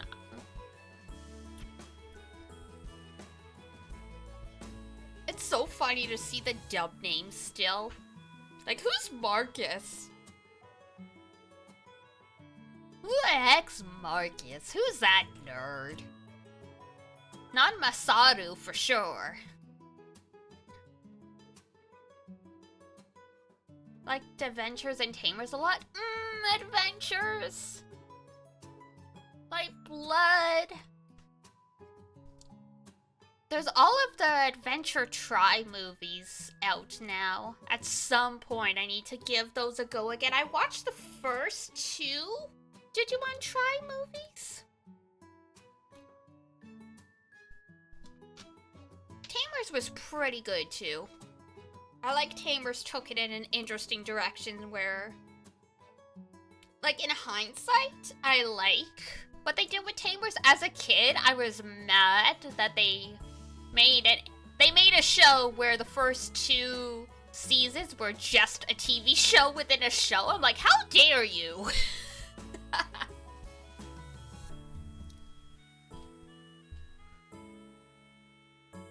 Oh yeah, they did remake Adventure 1. I heard mixed reviews about it. I didn't look too deep into it. Because for me, Try was enough.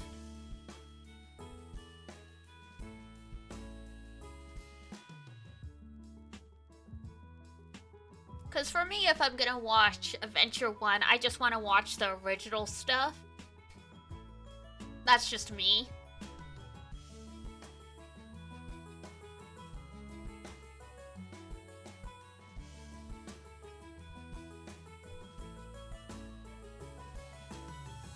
Yeah, Try was definitely a bigger project. It was both like a sequel and also like an alternative universe a little bit.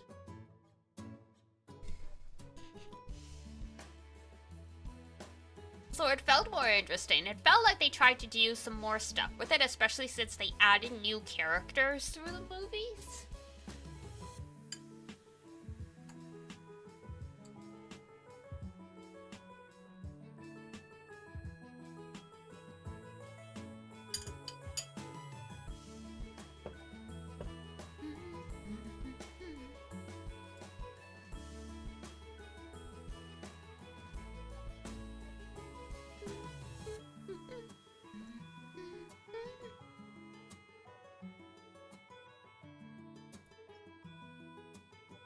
Oh my god, what? There were 6 Try movies? I only knew about the first 3. Shush! Fuck my life. I need to catch up.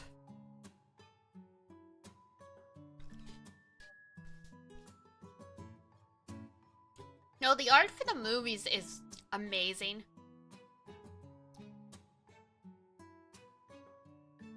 Re-released in split episodes? You are correct. I'm looking at the wiki, so yes, you are right. The films were streamed in episodic format outside Japan by Crunchyroll, Hulu, blah blah blah blah blah. Okay.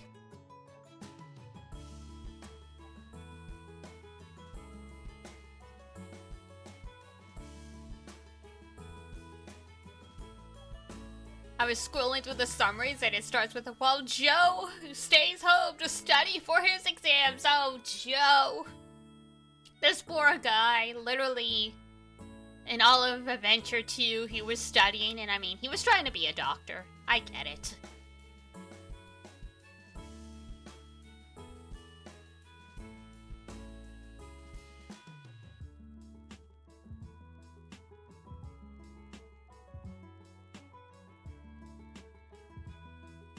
$20 USD for all 6. Ooh.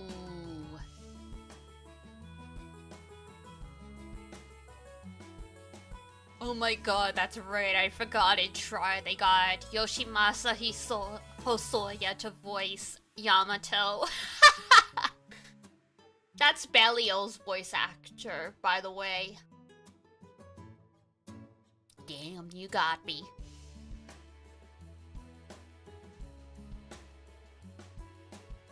You forgot? What? What?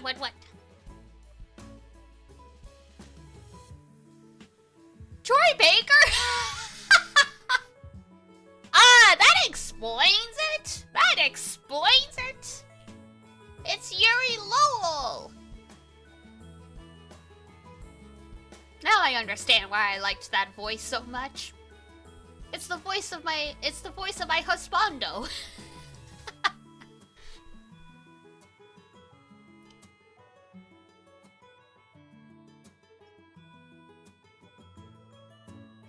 He's in everything, guys. Makes sense. It's not so much in anything anymore, but yeah, in the early mid-2000s, yeah, he would have been everywhere.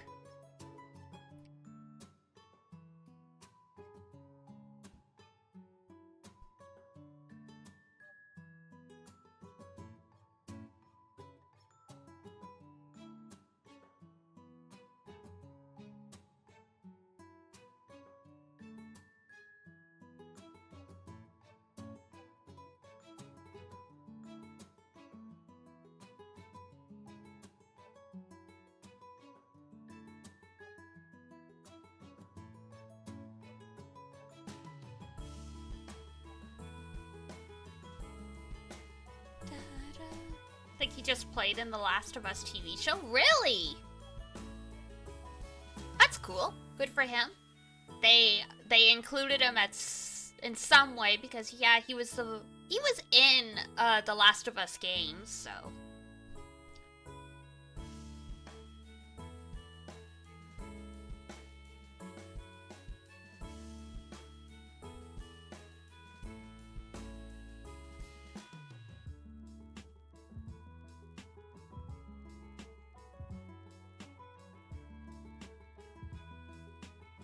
played a random side role in the TV show? Yeah, that's usually how it goes when they give the voice actor of a game like a bit role in something.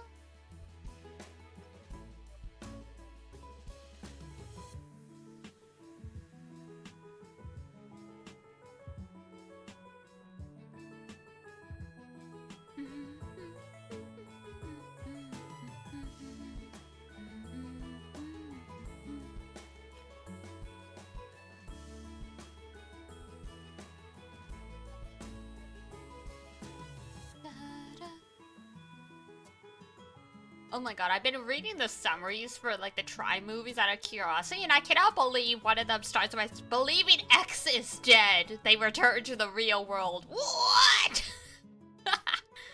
Now that is crazy.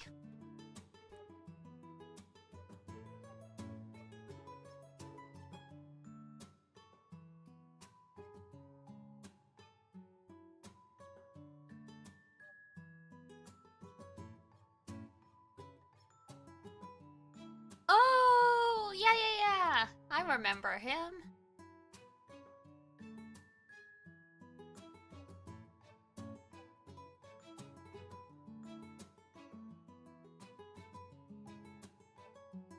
Didn't know who he was before Clive.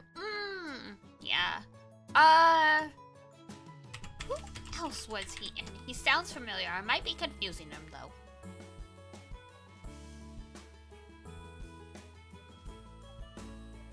Yeah. I'm just mixing him up with someone else, but that's cool. What? He's in the Arc Knight stub? That's cool.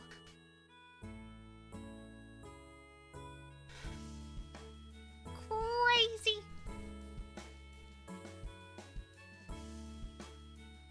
Oh, and he's apparently gonna be in Claire Obscure. Expedition 33, so we can look forward to that. He did a birthday message for Ida! Oh, amazing.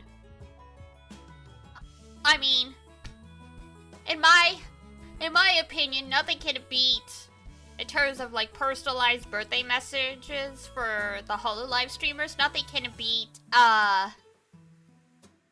Yuki doing a message for Bae. I felt Bae. I felt for her when she like collapsed on the stage. I'm like, yeah, that would have been me too.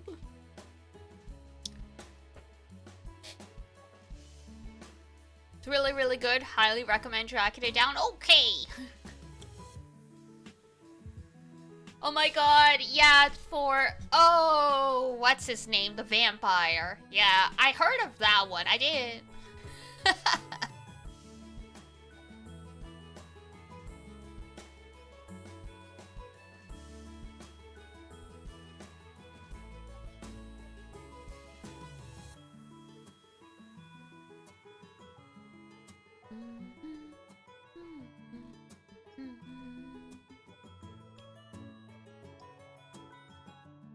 What's the word I was looking for?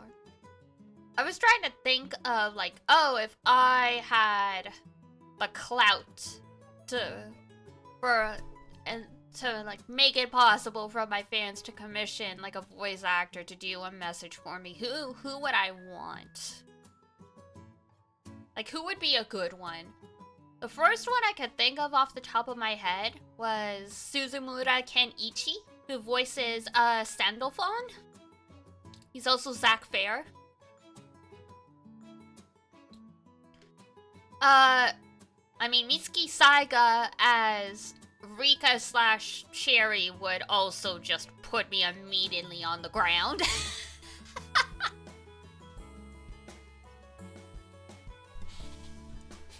That would be a good choice, right? I was like, who would I pick?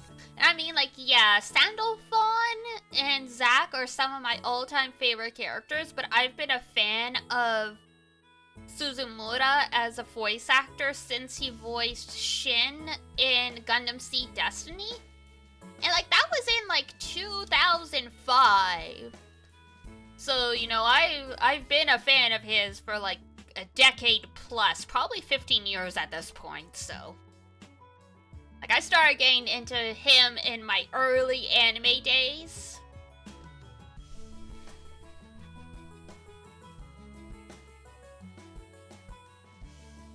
So it's like, yeah, Sandafon's a great choice for me, but also he would have been a good choice just because of how big a fan of him I am.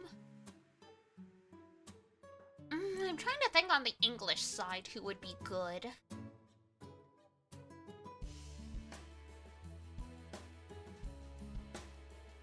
Christina V would be a good one. She voiced Killua in the dub of Hunter x Hunter, and she was also Velvet in Tales of Berseria, both who I adore.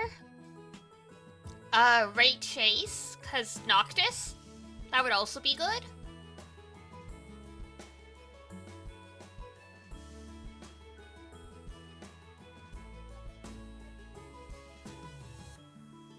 Oh, Alejandro Sub, you know, Akihiko. That is also a very good one.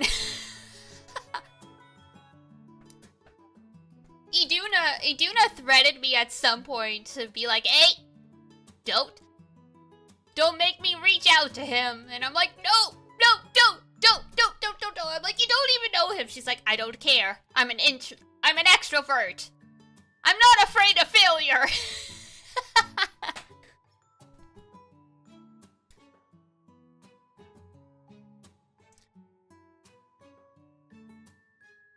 I can hear the subtle note taking.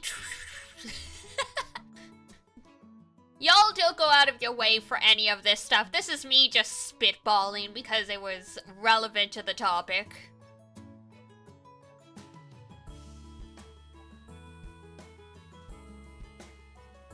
It's fun talk, it is!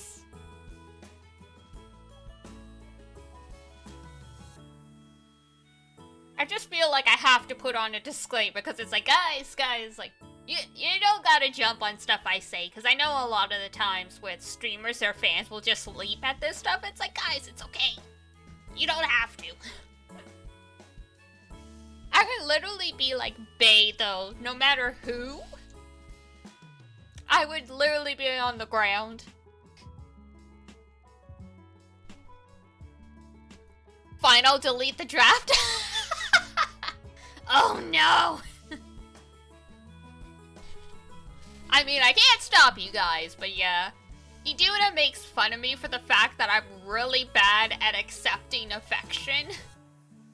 It's like, it's my tsundere side. So literally, if I got, like, you know, a birthday voice message from, like, a voice actor or, like, another streamer I admired or something like that,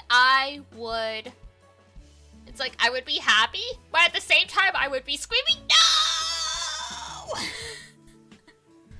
I also could never do anything like that. Fair. See, this is why every introvert needs to be adopted by an extrovert. Special birthday message at Furumoku morning. Oh my god! Oh, that would be great too. Bow, bow. How bow, bow. Oh my god. If Furumoku and Raora do a collab, which I'm sure they will at some point, I think I would combust. Because it would just be so many giggles. Just all the giggles all the time.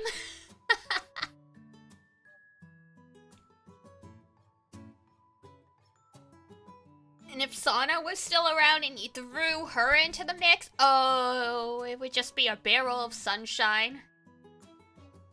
Mokoko pup talk is enough for me. I love her pup talk.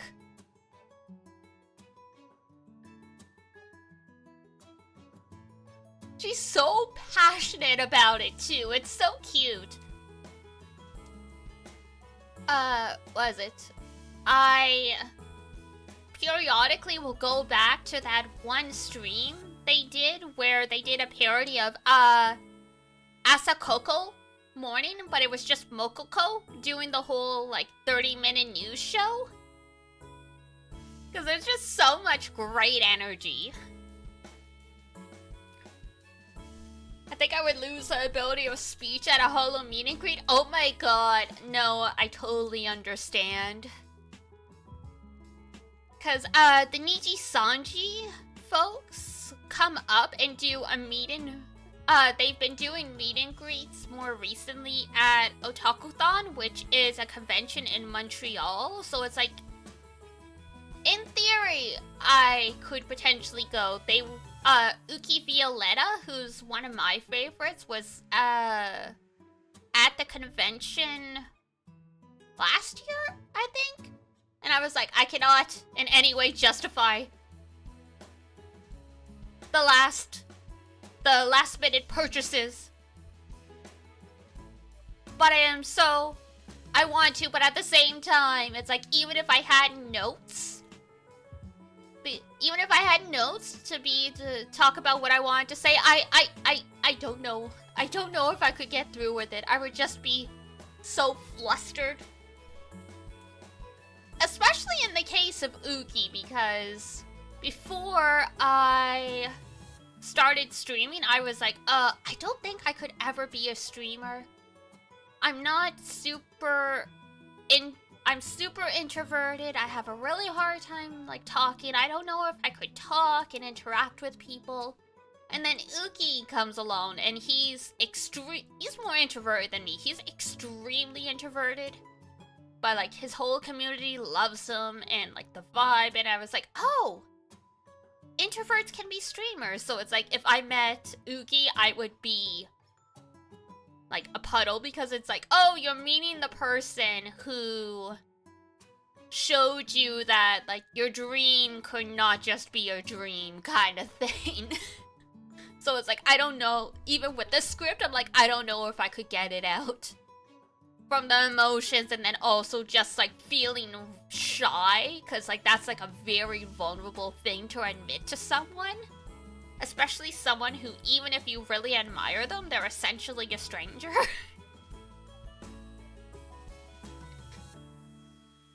We need a written script. Yeah, I think. Write large cue cards to flip through? Now there's a smart idea! There's a smart idea! Look at Doncho. Look at Doncho, using that big brain of his. That would work really well. But yeah, I think to have, like, a normal conversation, I would have to find, I would have to find, one that, like, I was super into, but not to the point that I'm like, oh my god, you've changed my life kind of thing. iPad teleprompter wouldn't be bad either. True!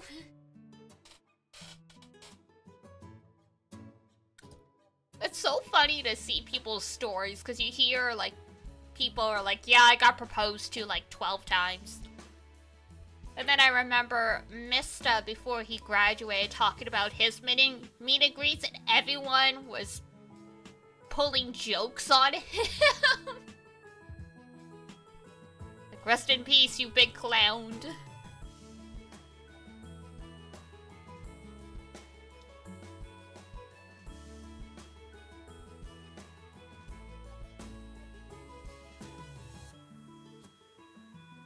Interesting. So it's from leakers, apparently, but apparently Sekiro is getting an anime?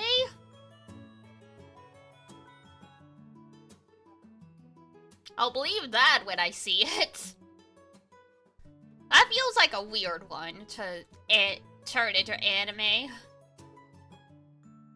That's something I never would have guessed. Me neither. I could see them turn it into, like, a TV show, like a live action TV drama.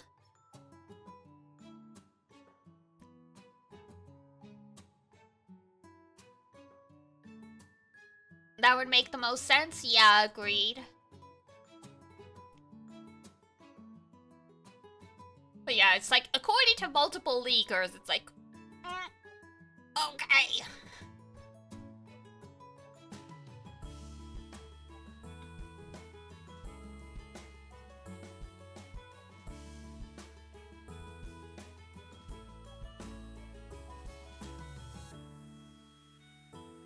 Armored Core the movie? Ooh, that would be interesting. It's a post I just saw. It's like, where do you see yourself in 5 years? And it's a product called the Cat Hat. So I guess for the cat ladies, you can have a cat bed on your head for your cats to chill on. I don't know. I think that would break your neck.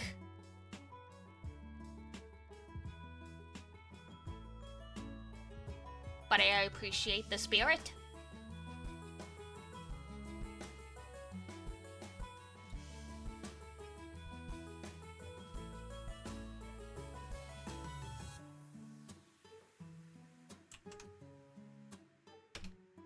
I don't think I'd want to encourage a cat to jump on your head. No, you do not. I know a lot of people who like trained their cat as kittens to hang out on their shoulder, and then, you know, the cat gets bigger, becomes a big boy, and then it's like, this is really heavy and they don't really fit on my shoulder anymore. I'm like, yeah. You taught them that this was a place they could hang out, and they don't understand that it's painful now. They don't get that.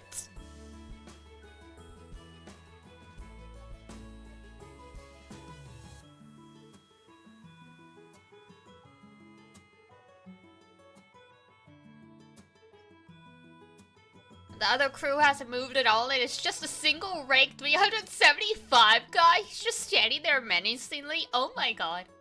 Maybe it's a salary man who's actually at work and doing his job, and we're just gonna wake up in the morning and like just a billion honors, and it's like, oh. Uh-oh.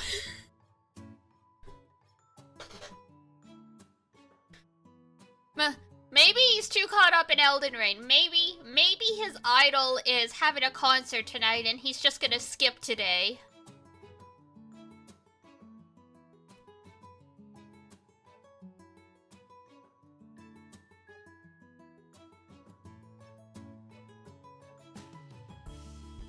All valid theories? Yeah.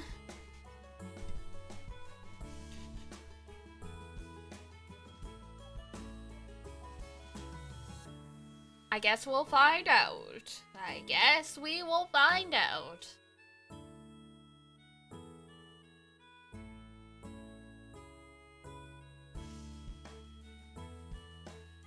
Mogu, mogu, mogu, mogu, mogu, mogu. Hi!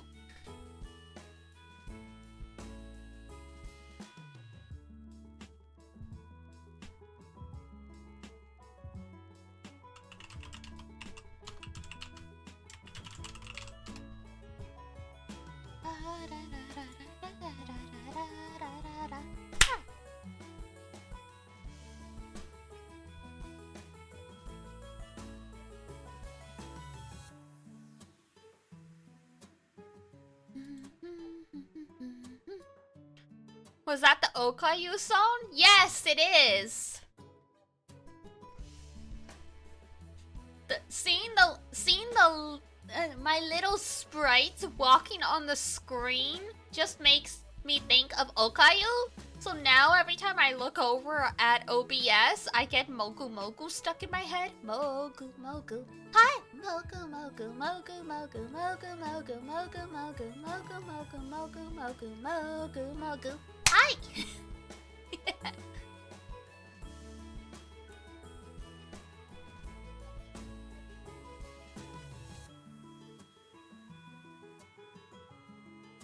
Mogu Mogu Okayu!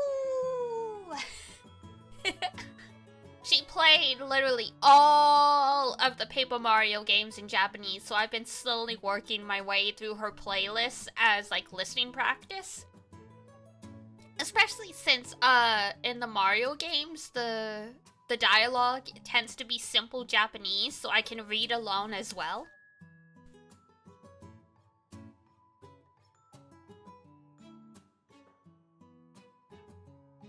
She's live playing Thousand Year Door every time you open up. Yep, I've seen that too.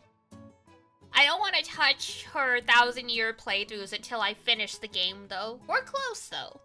We are close. So yeah, right now, I watched her play the... Was it the original? It might have been.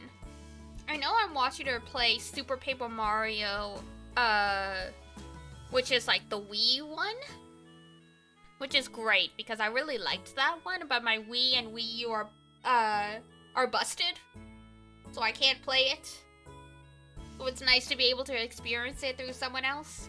You made it to Glitzville last night. Very nice.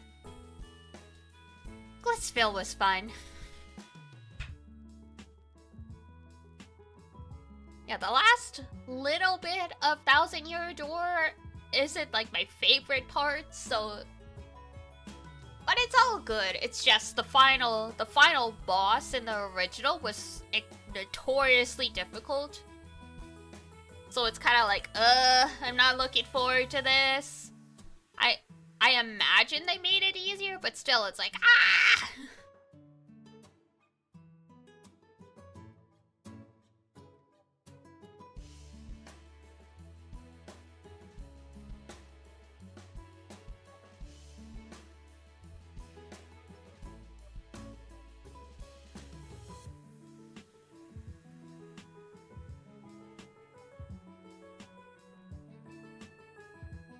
Da, da, da, da, da, da, da.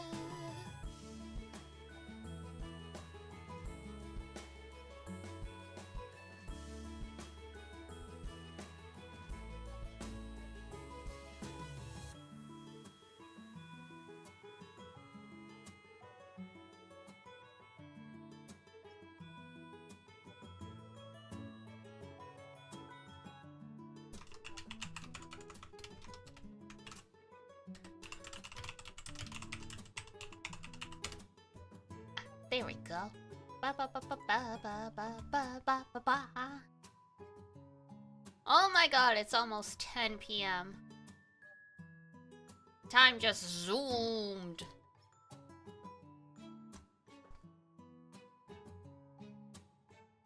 We'll keep going for a little bit. Probably wrap up around 10, so I have enough time to shower and all of that good stuff.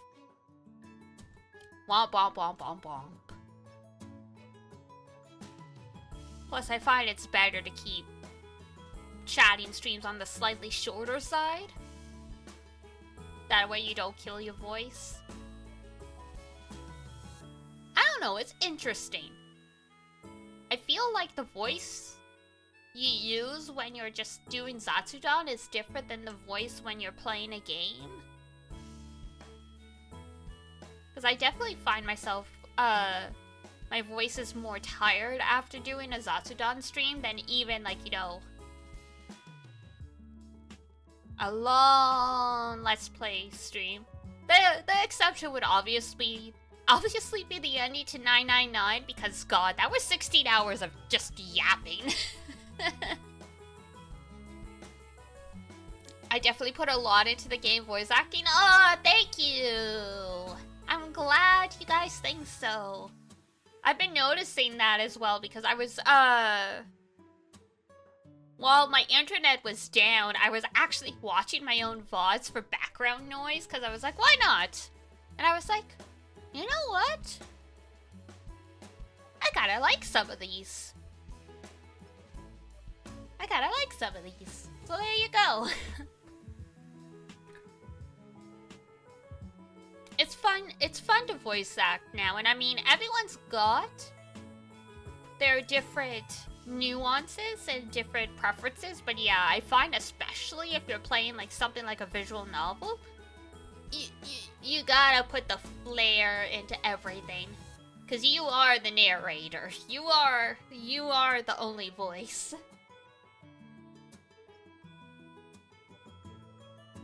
Putting to use my training in school for like journalism and like public relations and stuff like that. I did very briefly do theater when I was younger as well. Since Mama and Papa Melis sent me to the science schools, there wasn't even like a drama class at my high school, let alone a club, so like that never really got nurtured. I remember in high school, a lot of friends were telling me to try out for like fan dubs and stuff, because I thought I had a really good voice for stuff. But it was like, I don't have a microphone. And this was like, you know, before like even iPhones or iPods had like decent mics on them, so I'm like, literally, I got nothing. I got nothing that will give like a semi-decent quality, so alas.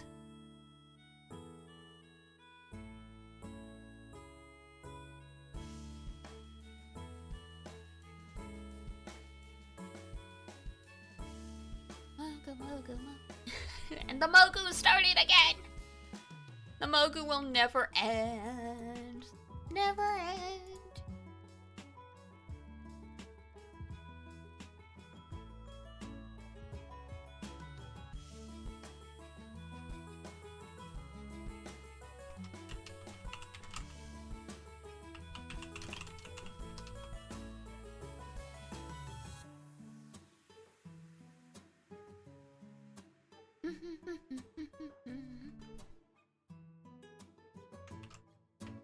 Oh my god, what's happening? A neighbor has had some beeping going off periodically, I swear, since 7, and I'm like, what are you doing?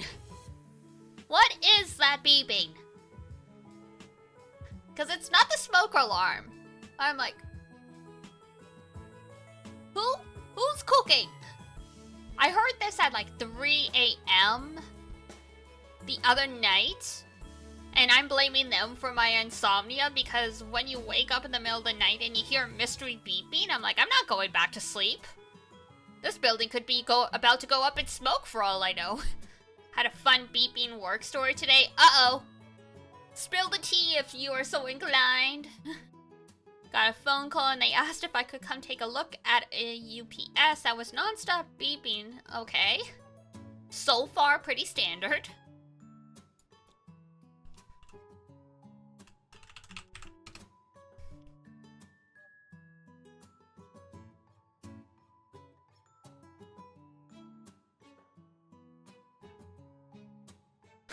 Oh no, it was the door alarm. Whoop.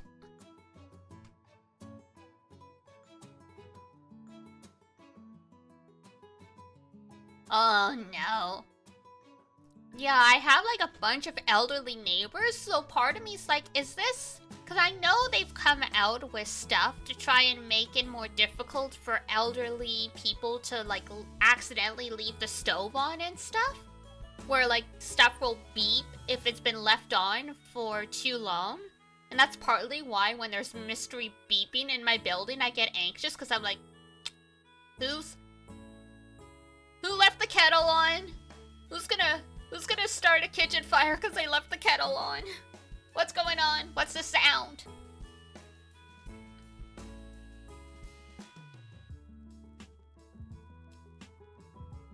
Well, it's not the smoke alarm at least, so that's something.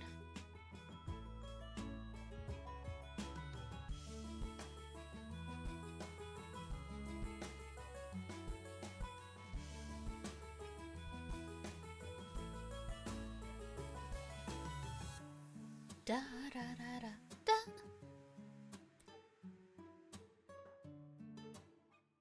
Apparently she was really confused when she couldn't hear the sound under the desk. Oh no!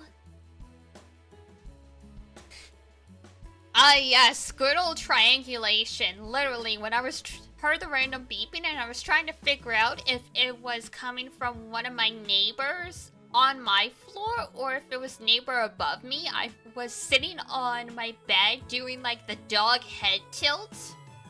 Human hearing isn't nuanced enough that I think we can do positioning that way, but I tried. I tried.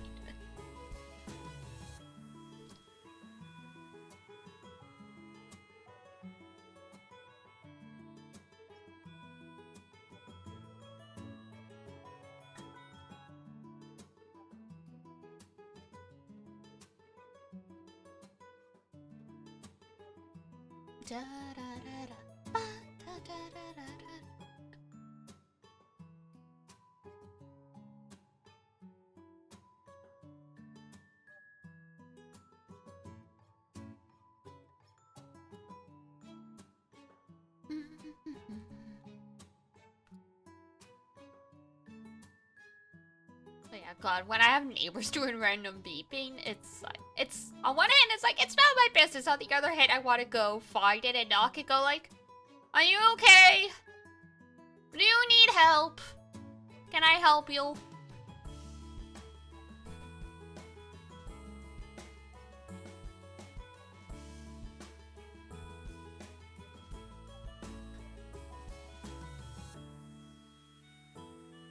Oh my god, that's right. I was scrolling Twitter. I just saw it again. I can't believe Uma Musume has finally gained an English localization. That is crazy. It makes sense it's finally happening, but at the same time, it felt like it was never going to be something that would happen.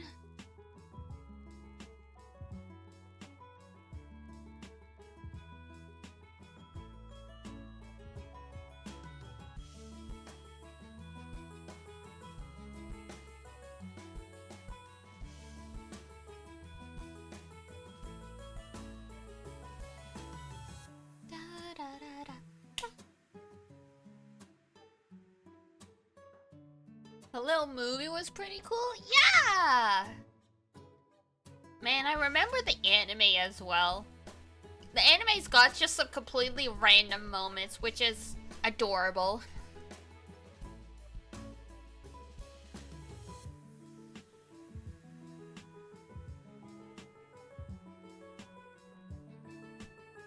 Ooh, excuse me. I'm yawning. My body's like, it is time. Soon, body, soon, soon.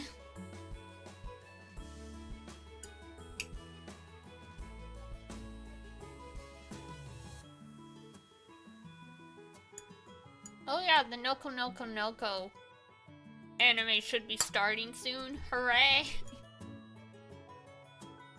Noko Noko Noko Noko.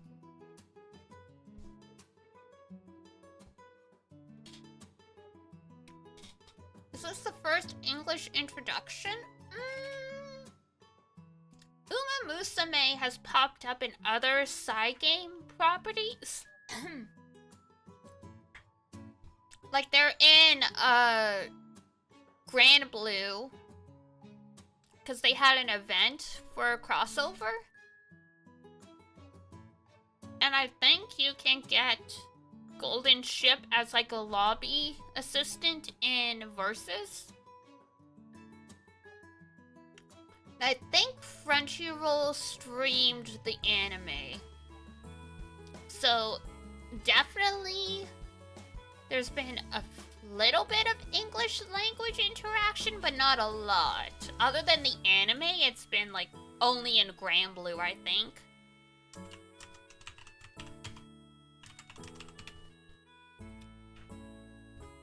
Oh, as far as global English app, yes. It is technically the first time.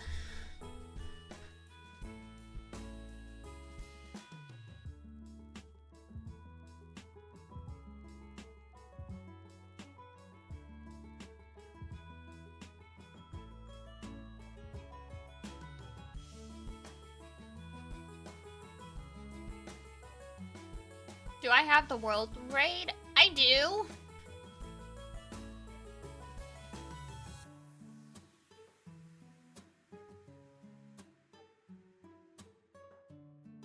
I'll be probably wrapping up soon, though. Do I mind hosting it? Sorta. I mean, this is Unite and Fight grind. Sorry.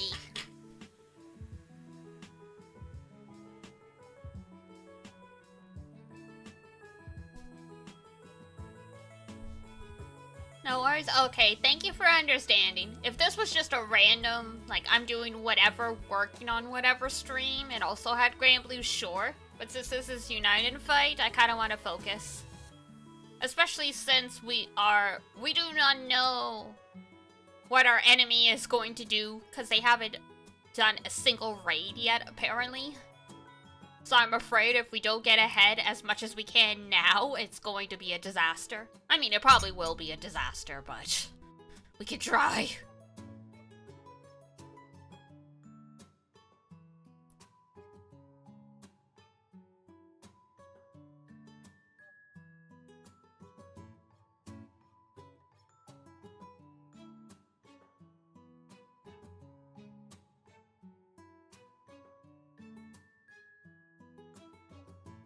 Oh my god, I'm reading Uma Musume stuff. Technically,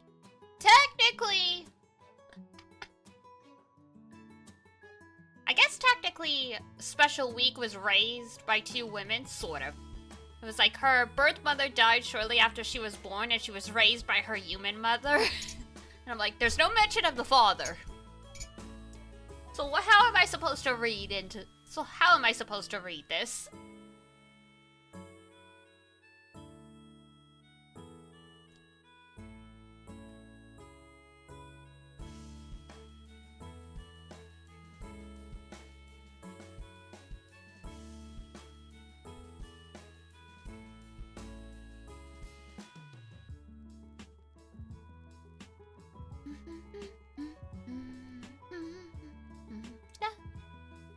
Oh my god, almost there.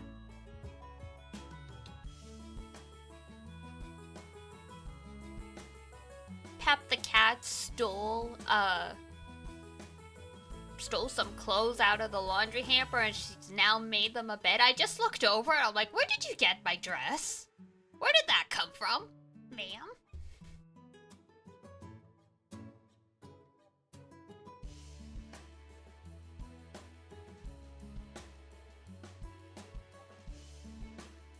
Pets would always rather sleep on your dirty clothes than anything. I guess the scent of you on them is comforting.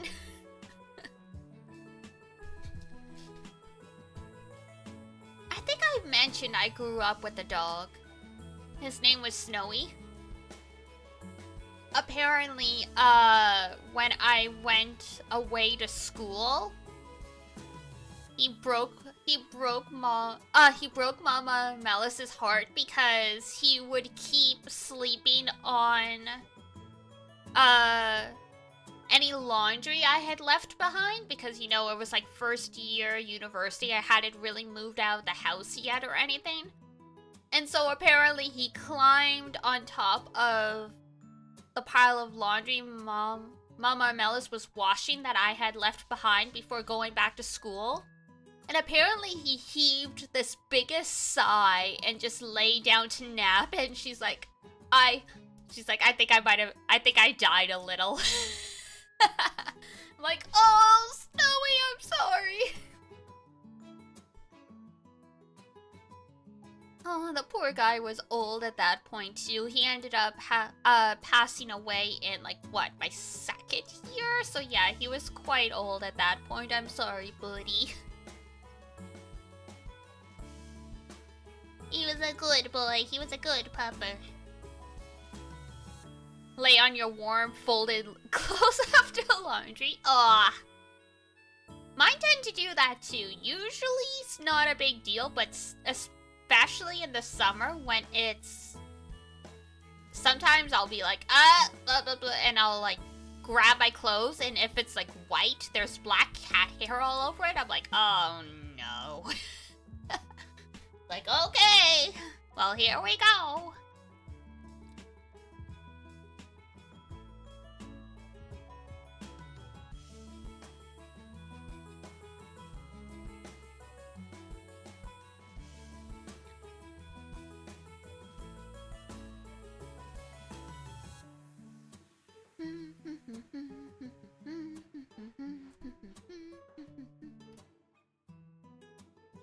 Because, yeah, if I put laundry on the bed, even if the cats are sleeping on the bed, it's like, they will move from their position to go sleep on top of the laundry I just put there to sort out. It's like, guys, you're already comfortable in a spot.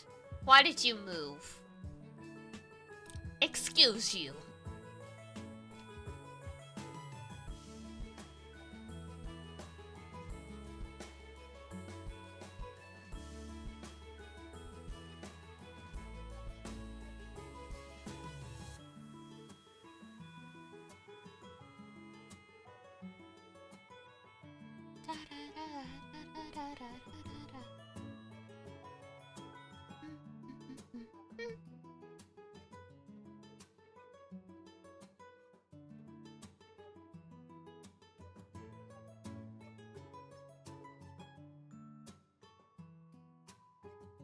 There we go, I lured her off the dress finally.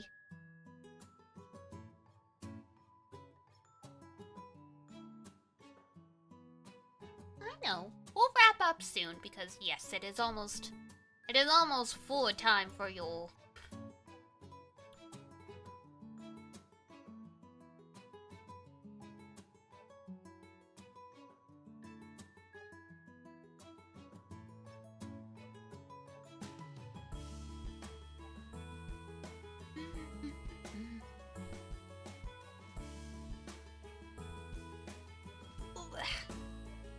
Stretch, stretch, stretch.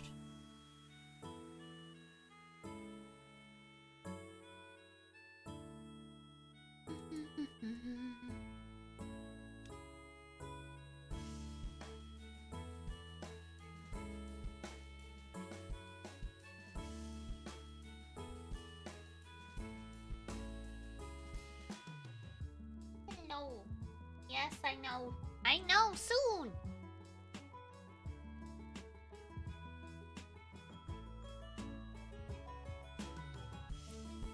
Da, da, da, da, da.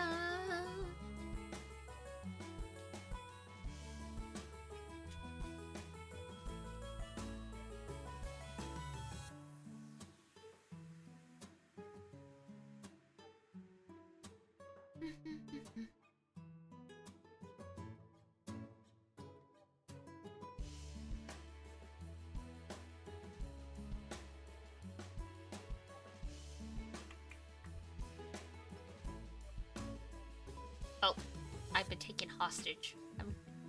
I'm being cleaned.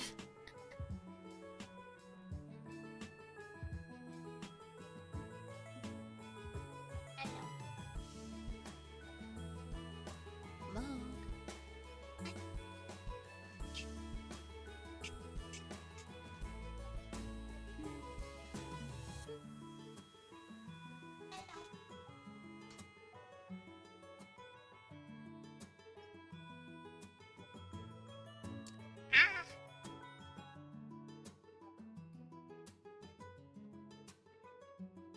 I don't know if I ever mentioned that Pepperoncino really loves to groom not just Mogu, but also me. She thinks she's the queen of this castle. She thinks she's in charge of everything. Because she tries to groom every cat, every person. And in cats, that is both a care and also like a dominance behavior.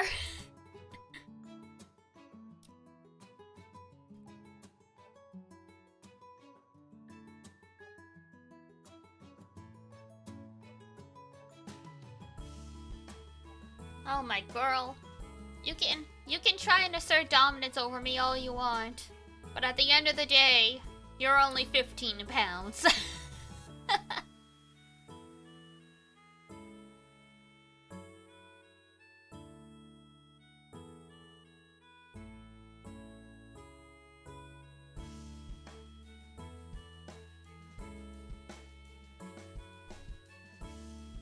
Silly girl.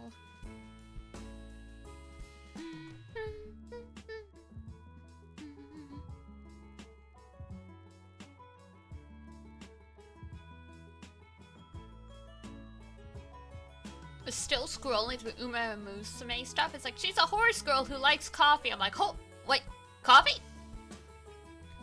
I don't think horses should have caffeine.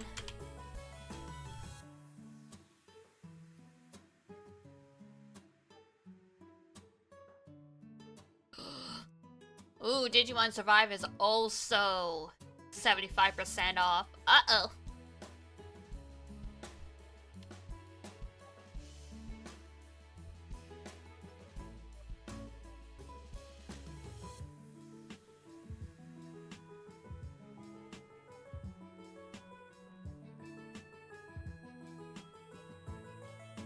Okay, that's it.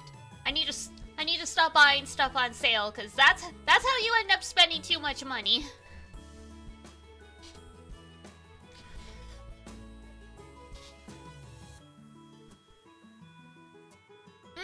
Gotcha. Oh my god, Tales of Berseria is $6 on Steam. Oh my goodness.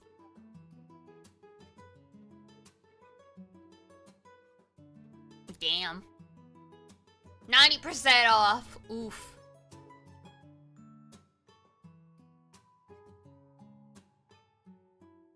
A steal? Yeah. Crazy.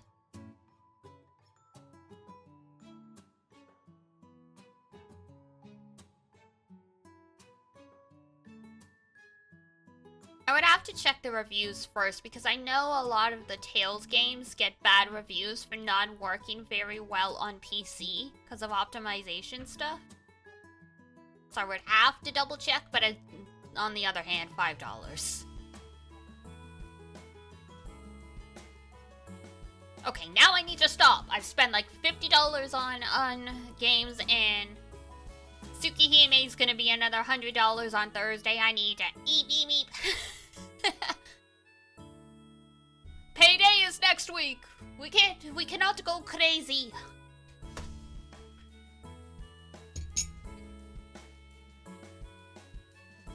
Average remasters ports, fair enough, yeah. Alrighty. I think that's time to wrap up for stream here for Unite and Fight. We got a good couple hours. Oh, 3 hours. Never mind, 3 hours in. Are not great things about Symphonia. Yeah, unfortunately the Symphonia port is the one I've heard a lot of stuff went bad with. Alright, I'm just gonna hide the grid stuff for right now. I'll put it back tomorrow. Yeah, I love seeing the little sprites do their much.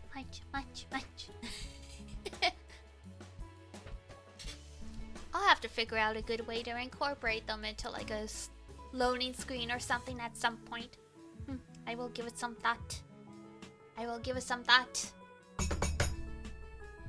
Alright. Time to go calculate them. The monetary damage from all of the Steam purchases I have picked up today. I don't think it's that bad though. It's like about $50, which isn't too bad, but I've also bought some manga recently, so I'm gonna have to like do some calculations. I have a lot of groceries though, and Aduna told me if I need to ask for money for groceries, to please ask or she'll kick my ass. Made an attempt to convert them to mouse curses, but it was way more work than you thought. You were bored at work. Fair enough. I appreciate the thought.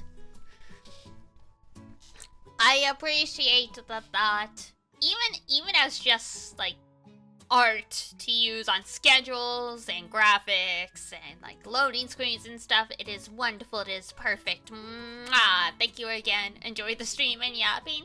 I am glad. So it was a lot of fun. I always have a lot of fun yapping with you guys, whether there's 1 of you, 2 of you, 3 of you, 5 of you.